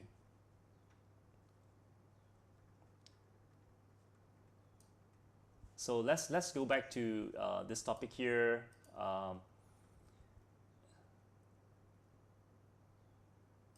Like for example, sewing ideas. That's one of the keyword that we can do to expand basically the topics that you have researched. So like for example, sewing ideas for sewing ideas to sell, right? Sewing ideas for Christmas gifts, sewing ideas for home. Okay, just like for example, sewing ideas for Christmas gift. Okay, yeah, sewing ideas for Christmas gift. So you could, like for example, this could be one topics that you can actually look at. So you can use basically the Google suggest and Google top auto suggest to find out what other topics that you can do, right?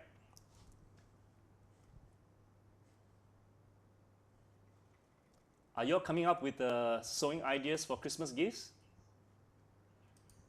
Oh, you are.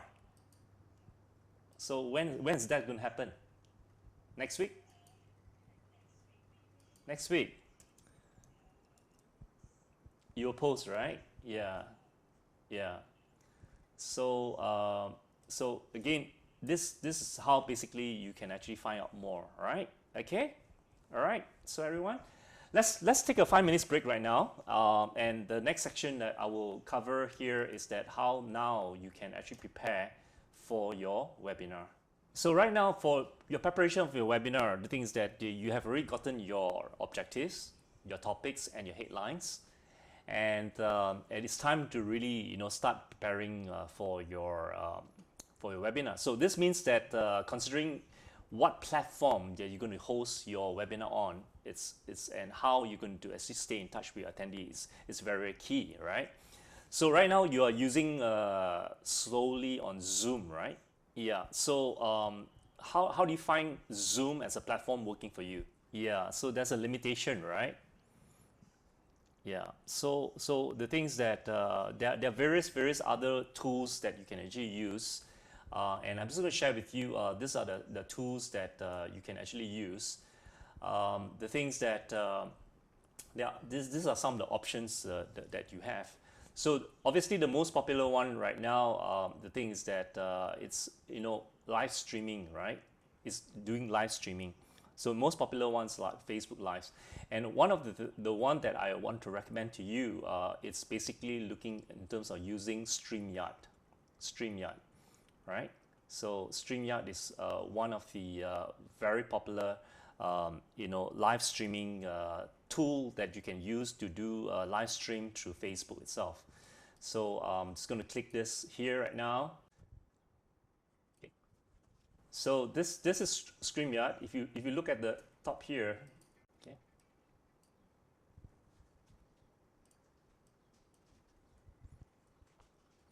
This is a Facebook live session.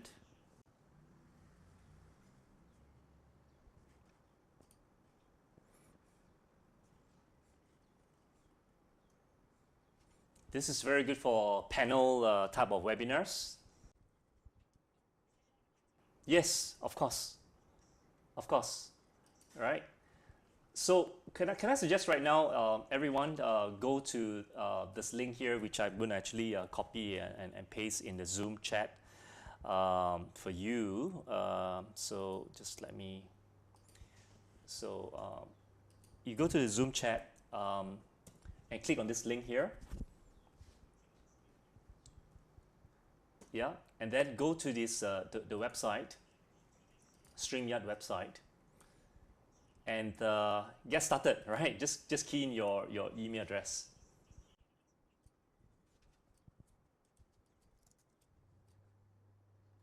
So once you register, you put in your email, they will send you a verification, a login code, right? 6-digit code. So go to your email address.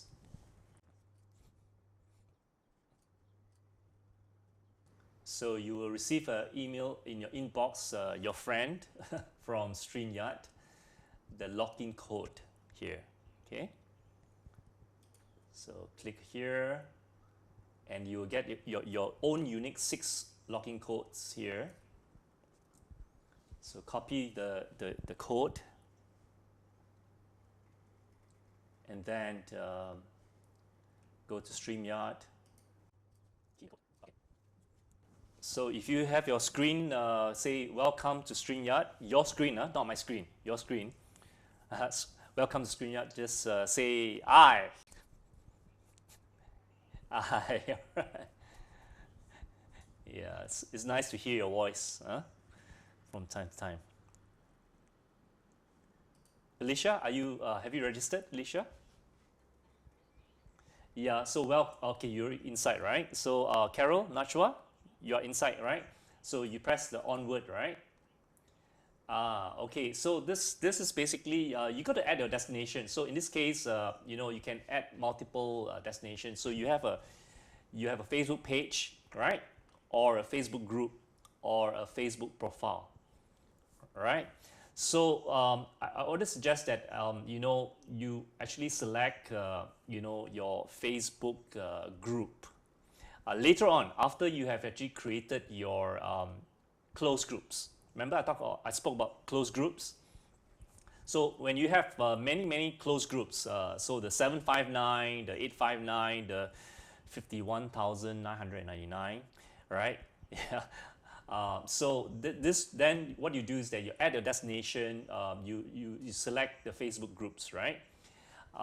But if you don't have, you can also then just directly connect to your Facebook page, right? So the whole idea here is to select a destination for your live streaming. And you can also do YouTube channel, Twitch. So I'm not sure whether that's popular. But the thing is that let's just right now for this exercise, let's do on the Facebook page, right? Facebook page, all right? So when you click on the Facebook page, you need to be a Facebook administrator of the page, which I believe all 3 of you are Facebook administrator, right? Yeah. So so connect to Facebook page. So the things that I have like various, so I have I will connect. I have a few numbers of Facebook pages. I will just connect to my navigator page, right? Yeah, so navigator page. So then what I do here is that I can click on create a broadcast. So I can choose to create a broadcast or choose to record only.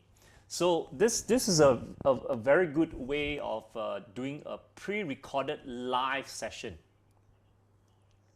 Pre-recorded live session, right?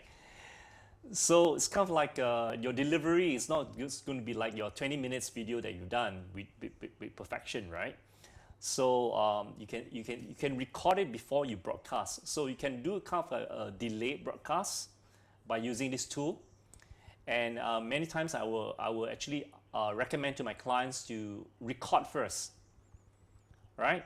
Record first, then after that, then what you do is that you can do a post edit on the videos, and then you stream live through StreamYard, all right?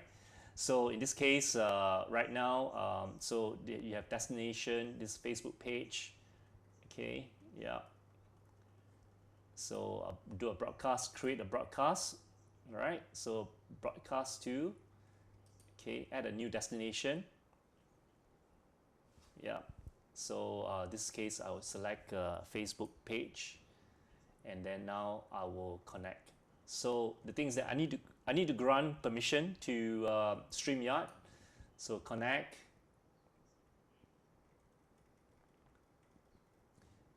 So it's really connected actually.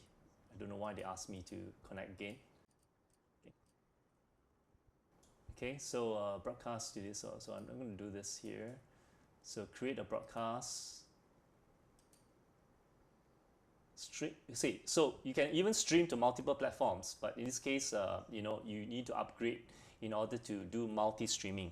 So imagine this, right? One streaming, you can do it through your to your Facebook page, your YouTube channel. Yeah, So this is a much more it's more advantageous than just doing it through Zoom, right? Yeah, I mean Zoom, you can also do a broadcast, live streaming through your YouTube channel or your Facebook page, but you only can do it one at a time. Whereas with StreamYard, you can actually do multiple streaming. All right. So let's just create a broadcast. So create the broadcast. All right. Schedule for later. So type a description. Yeah, type a description. Say for example, I've just put there Thursday biz talk. Biz talk, right? Okay. So you have a description. This webinar is about, say, for example, I'm doing this this talk tomorrow night. Facebook.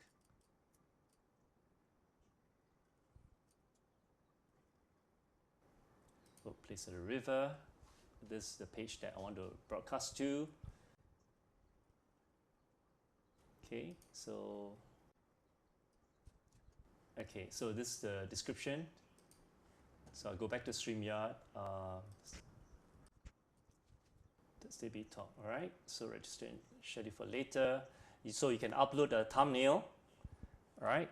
So a thumbnail here. And then you can schedule to start on a later date, right? So it could be today. It could be, say, for example, next week, right? But Facebook broadcast only must schedule within 7 days. All right. So let's look at on 15, for example. So yeah, on the 15th. Okay, so you can set a time and realize that there's this timing here. So and you just click on create a broadcast. That's right.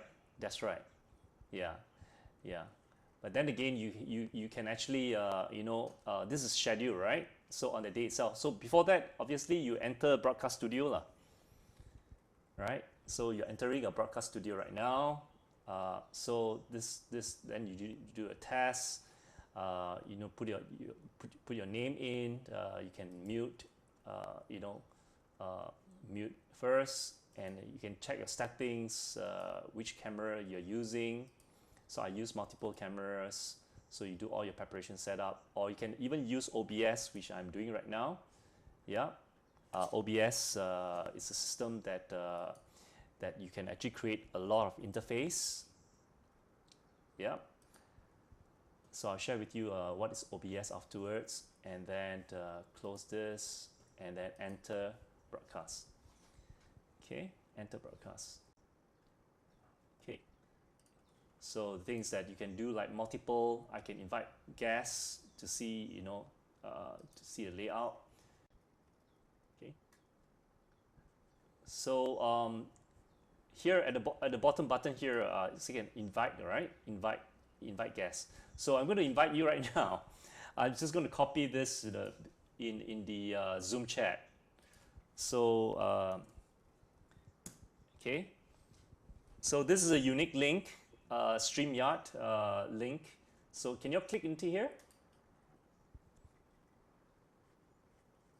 Yeah, I see Alicia. Add to stream. See Carol, device not connected. So you need to connect your mic, Carol. Add to stream. See? Hi. See, now I get everybody together. Carol, where are you? Yeah, so it's kind of like feedback, right? Yeah. So anyway, the thing is that this is how you can actually do your setup, and you can also share screen here, right? So just like Zoom, you can share screen, and the thing is that one of the good setup is to make sure that you have actually at least two monitor screen, right? Otherwise, it'd be very hard for you to to manage the share screen and things like that, right? So you can do a share screen, for example. It can be an application video, for example, right? It can be anything, right? Yeah. So just the interface is just like Zoom, right? You can see here. Yeah, it's just like Zoom itself. So no, you can't see, right? Yeah, you can see that. But you can try to share screen. Can you try to share screen? I'm using a Logitech HD 1080. It's a separate one. It's a separate one. Yeah, yeah. So anyway, a 12 is coming. So it's good to invest in a good one. Yeah. Yes. Yeah. So yeah. So just wanted to introduce you StreamYard. It's a very versatile thing, right? As you can see in the video just now, you can do a lot of interface. You can do things like this, right? Like this, or when you want to share a screen, right? So just like for example, share screen. So let's say I share in a Chrome tab. So a Chrome tab will be, let's say,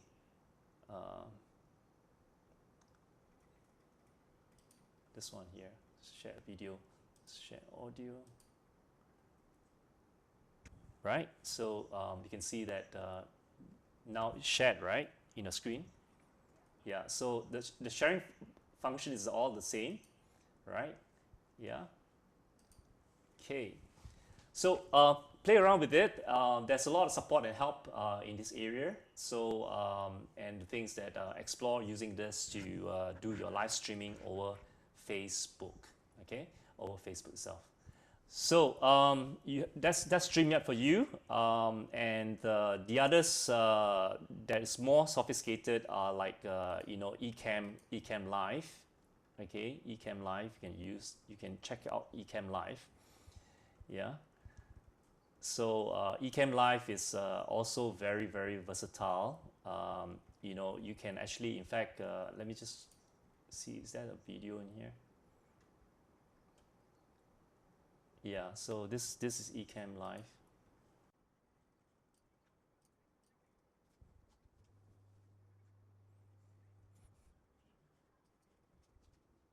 Okay. So the other alternative is Ecamm Live. You can use, but I suggest that you start off with StreamYard first. Okay. Okay. Right. So the other platforms are like Bright Talks and all this. So I won't go in details on this, but what I'll do is that I will,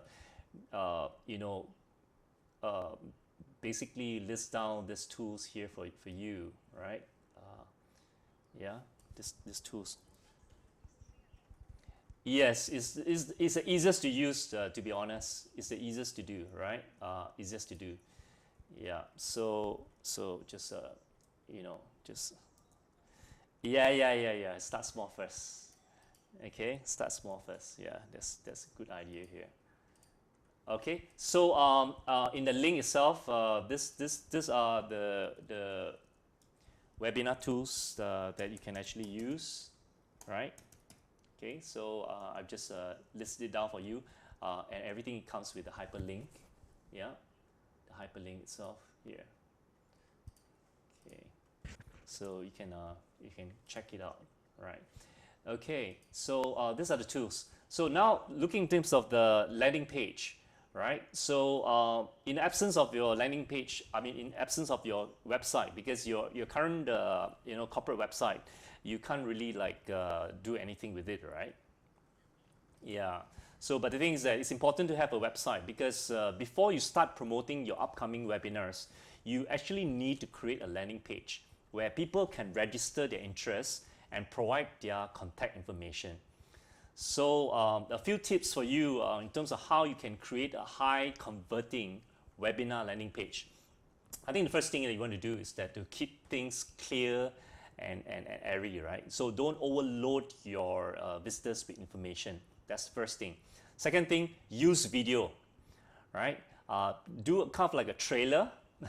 You know, in movies, they promote their movies, they have a trailer, right?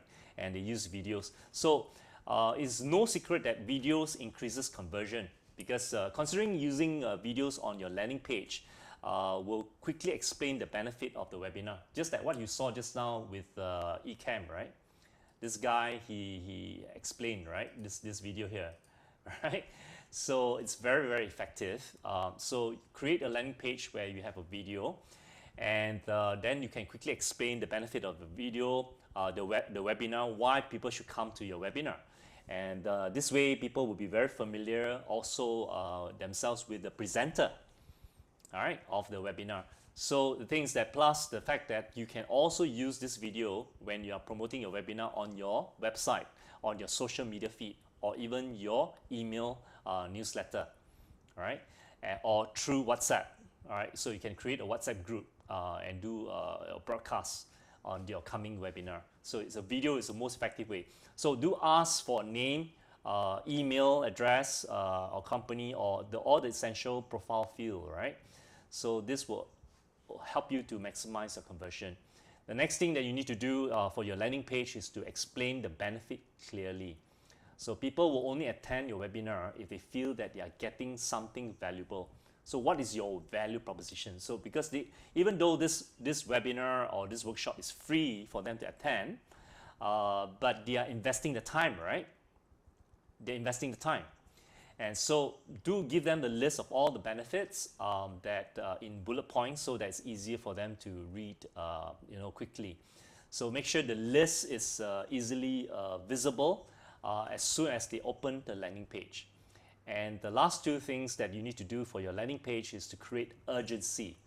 So for example, that they only have until a certain day to sign up. All right, so create the urgency.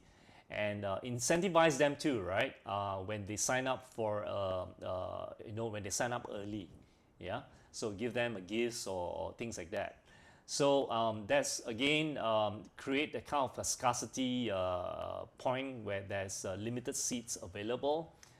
This will then help people to know that this webinar that you're organizing, all right, there's the sense of urgency for them to register. And lastly, call to action. Make sure that your landing page has a strong call for action. Make it clear, big, eye-catching, and it could be something short and sweet, like reserve, claim my spot, register now. And you can also use this opportunity to mention the benefit of attending, right? Yeah, so like what you see here at the bottom, yes, I want Neil to teach me how to grow my business. So this is the value proposition, how to generate 195,000 visitors a month without spending a dollar on ads. So this is where you put in your value proposition, or your which is basically your webinar headline. Yeah, so these are some of the practices here. So in absence of having a blog or a landing page, because you can't do that, I'm going to share with you this website that I use. It's called Eventbrite. Have you heard of Eventbrite? No, huh? So Eventbrite. So I'm just going to actually copy this link right now. Copy this link, yeah. And I'm just going to put here the next. I put here landing page.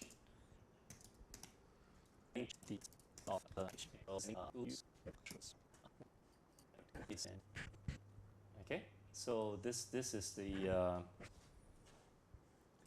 link over here. So can you all click on this link here? Done, right? Okay, so just look at my screen again. So Eventbrite, it's basically a directory of all the events that's running, and obviously right now with COVID-19 happening in this world, in this part of the world, everything now is they are actually looking at online events, right? So online events. So what I can suggest you to do is that you can see this. They have lots of online events. They list down popular events. So I can do a search, right? Search of events. So just try, right? See any sewing category. You see here, sewing. So the list of events here: beginners sewing, introduction to sewing. This is done from London. Sewing machine basics, Christmas sewing workshop, right? Interesting. So let's look at Christmas sewing workshop. Okay. So ideally, the thing is that this part here, this this picture here should be a video lah. All right. Remember I mentioned that video has higher conversion rate and better to explain.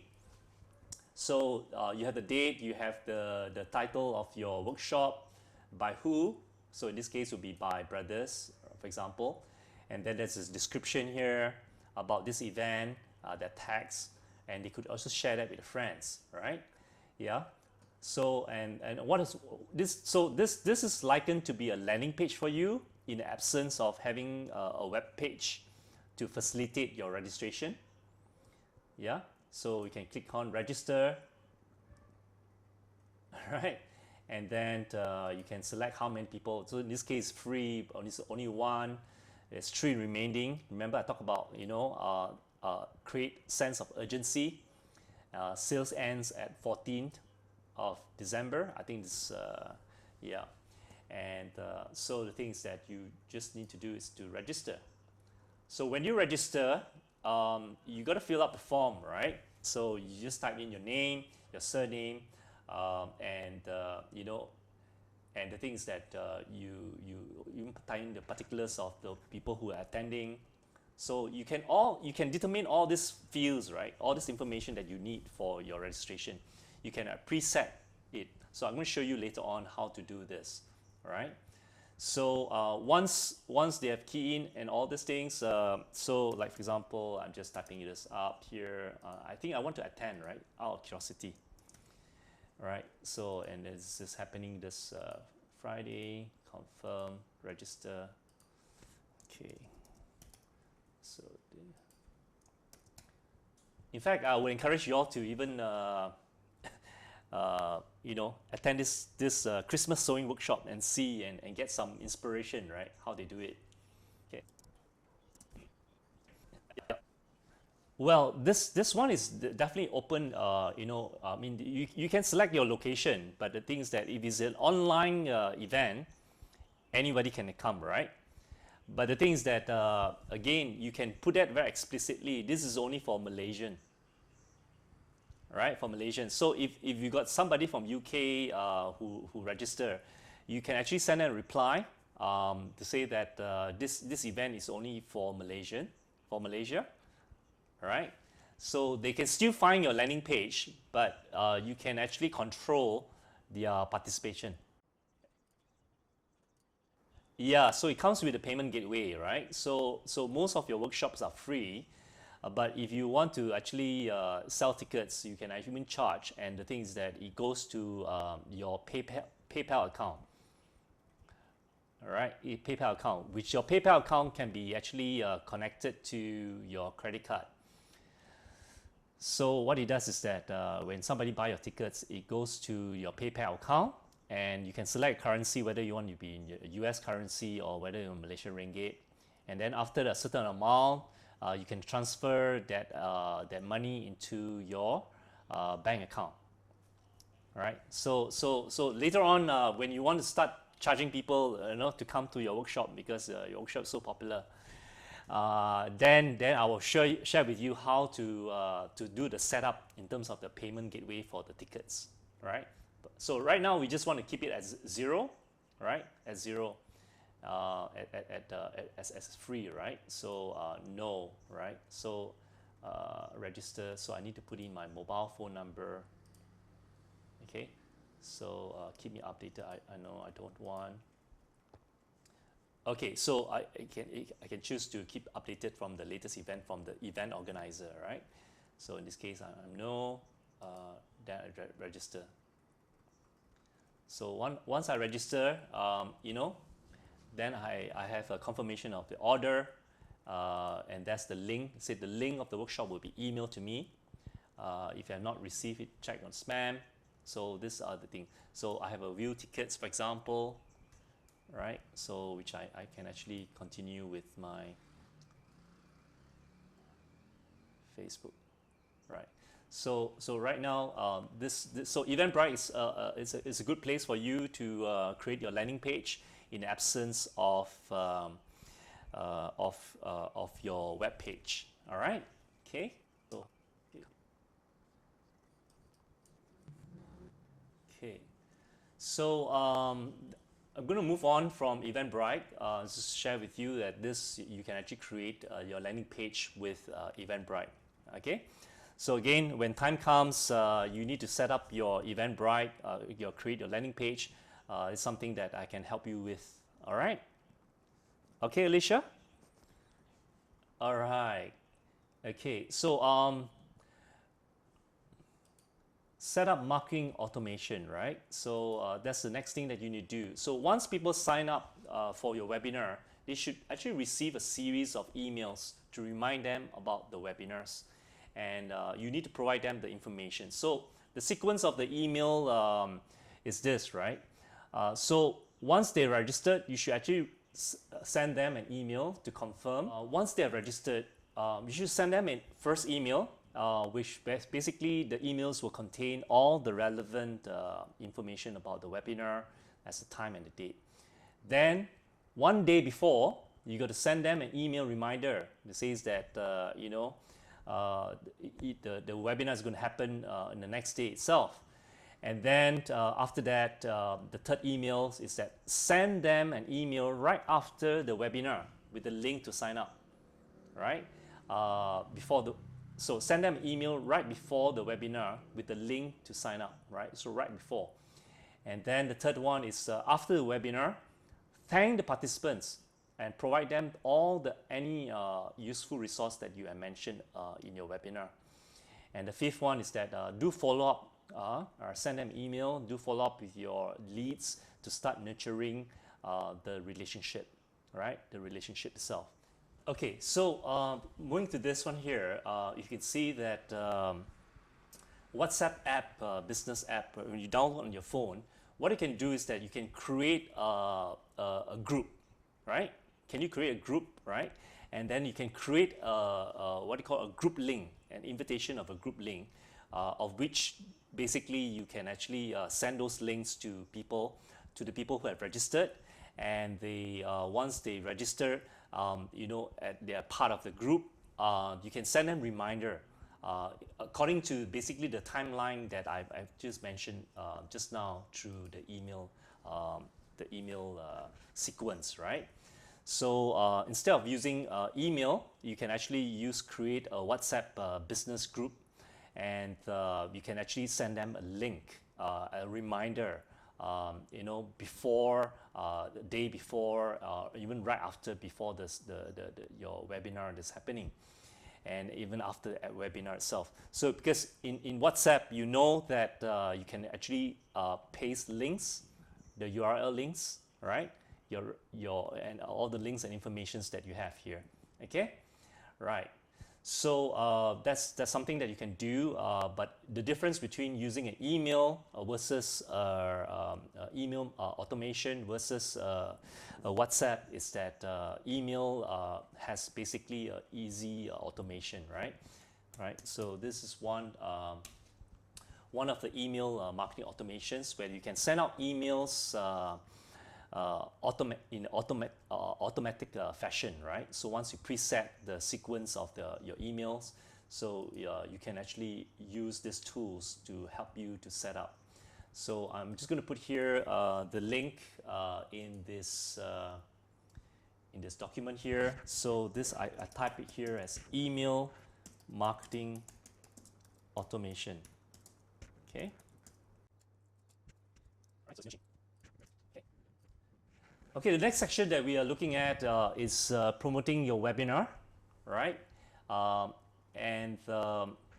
So in this area itself, promoting a webinar is that in order to achieve the goals that you have set for your webinars, you need to promote it heavily to reach your target audience and to get them to register. So there are three ways that you can do to promote your webinars. Is through using a multi-channel approach. One is through your websites or your blogs or your social channels or your email channels. So in this case, if you don't have an email list, you may want to do your WhatsApp, right? Your WhatsApp group list, right? So you have a WhatsApp or database of mobile phones from your people who actually register, right? So the promotional stage, in fact, as I mentioned earlier on, should start at least 2 weeks or preferably a month before the actual webinar. One of the things that if you really want to push your event registration, it's something that you really need to actually promote lah, right? Promote. So I just want to share with you an example, of of promotions that I do, right? Like for example, the events that I do on a weekly basis on a Thursday, for example, night biz talks. So these are ads that I actually has been like I only spend as little as like 25 ringgit 25 ringgit per week for a 7 days campaign, and the things that I reach quite a number of people. Like for example, I reached like 656 people in my last campaign, and I'm able to know where they're from, what their profile is, and the things that I also know, in the things that in terms of the news feed, when were the peaks and when was the thing, right? So the things that one of the key things that you can do here is to create what I call event ads, right? Event ads. So I just want to show you very quickly how you can actually promote your workshops. So on your Facebook page itself, you can just basically click on promo, right? Promo, right? Promo here, right?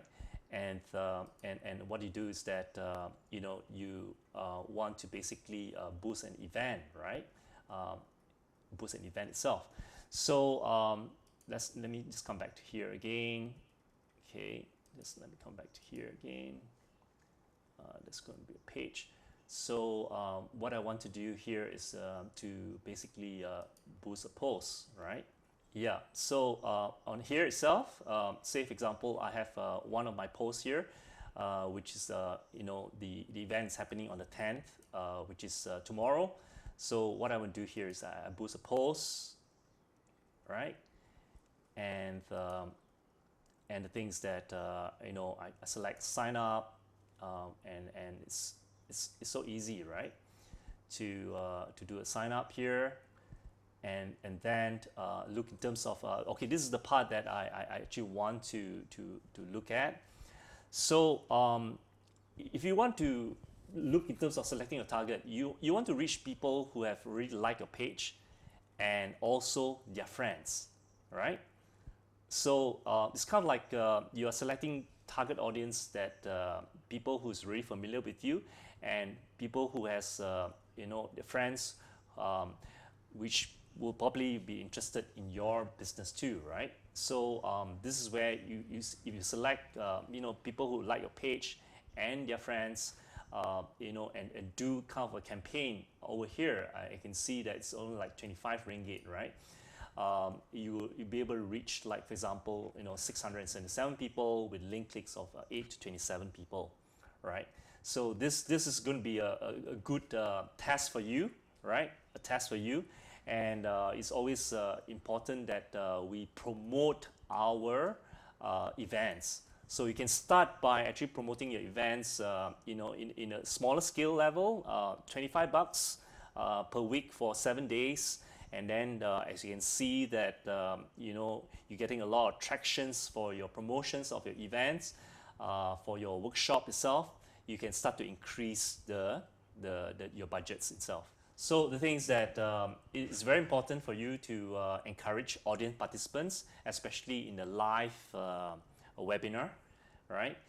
Because it's about capturing their attention, right? Because live is better than basically recorded, as I mentioned just now. Okay, so the last part here is evaluate your, evaluate your success. Yeah, evaluate your success. So after the campaign is over, it's very important that I think one of the best practice that you need to do is to make sure that you archive your webinar, right? Record your webinar, archive your webinar, and then you need to make sure that you send your participants the link to the webinar, the recorded, so that they can access it after that. So I normally will archive all my sessions over here. So this is yesterday's session. So imagine this, right? Yesterday was a 4-hour session, a 3.5-hour session yesterday. All right. So I spent the whole day and night until 1 o'clock yesterday to do the edit, because the thing is that when I want to send you this link, I don't want to send you the entire 3.5 hours, right? Because there are breaks in between. There are some other stuff that that is not so relevant, right? So I want to make sure that the link that I send to you, the user experience is good, right? So therefore I spend a lot of time editing it. So I edited from 3.5 hours to 1 hour. So this 1 hour, 2 minutes and 55 seconds is solid, right? It's solid, right? So that when you look through the video again, everything is like compact, right? Yeah, everything is compact. So I'm just going to send right now this link to you, and I'm just going to put it in the WhatsApp group, in the WhatsApp group itself. So brothers, okay, brothers. Okay, so check out the WhatsApp group. So enter. Okay, so this is the link to the video sessions that I've done. So I've just shared with you, after your webinar, when you archive, you want to send them the link to the webinars that they have participated the day before.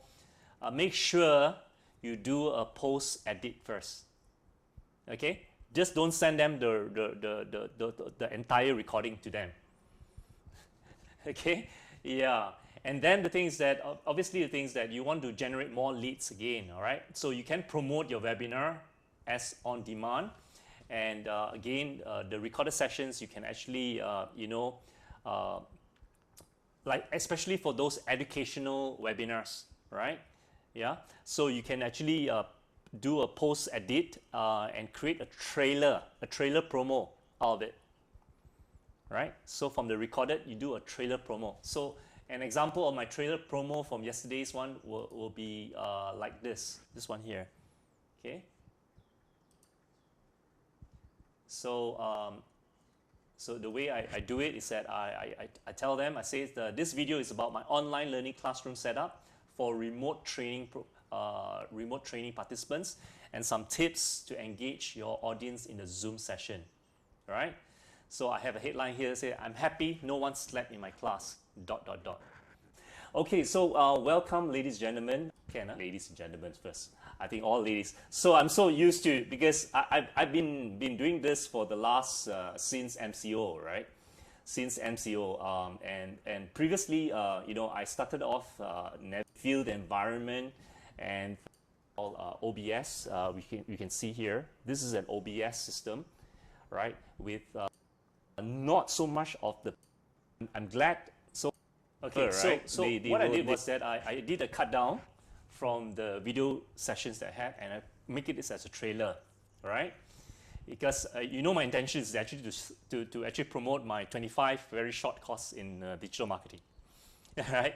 And the wonderful part is, especially like because I use LinkedIn as my social platform to promote my webinars, is because this is where my target market is, right?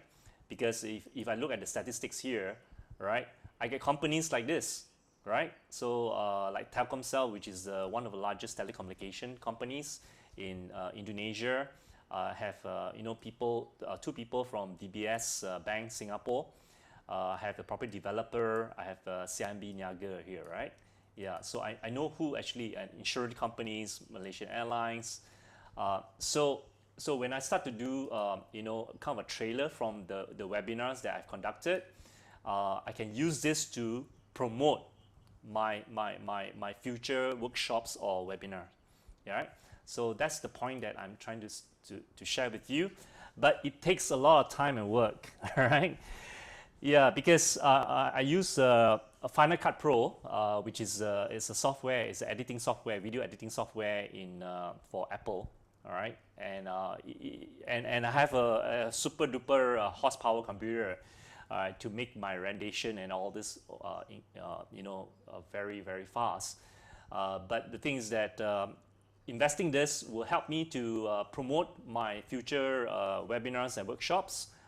So do a trailer, right? But it takes a lot of time and it takes a lot a lot. In fact, time is the things that you got to invest in, right? Yeah. Okay, so that basically ends our sessions for today. For in terms of how to plan and promote a high converting webinars.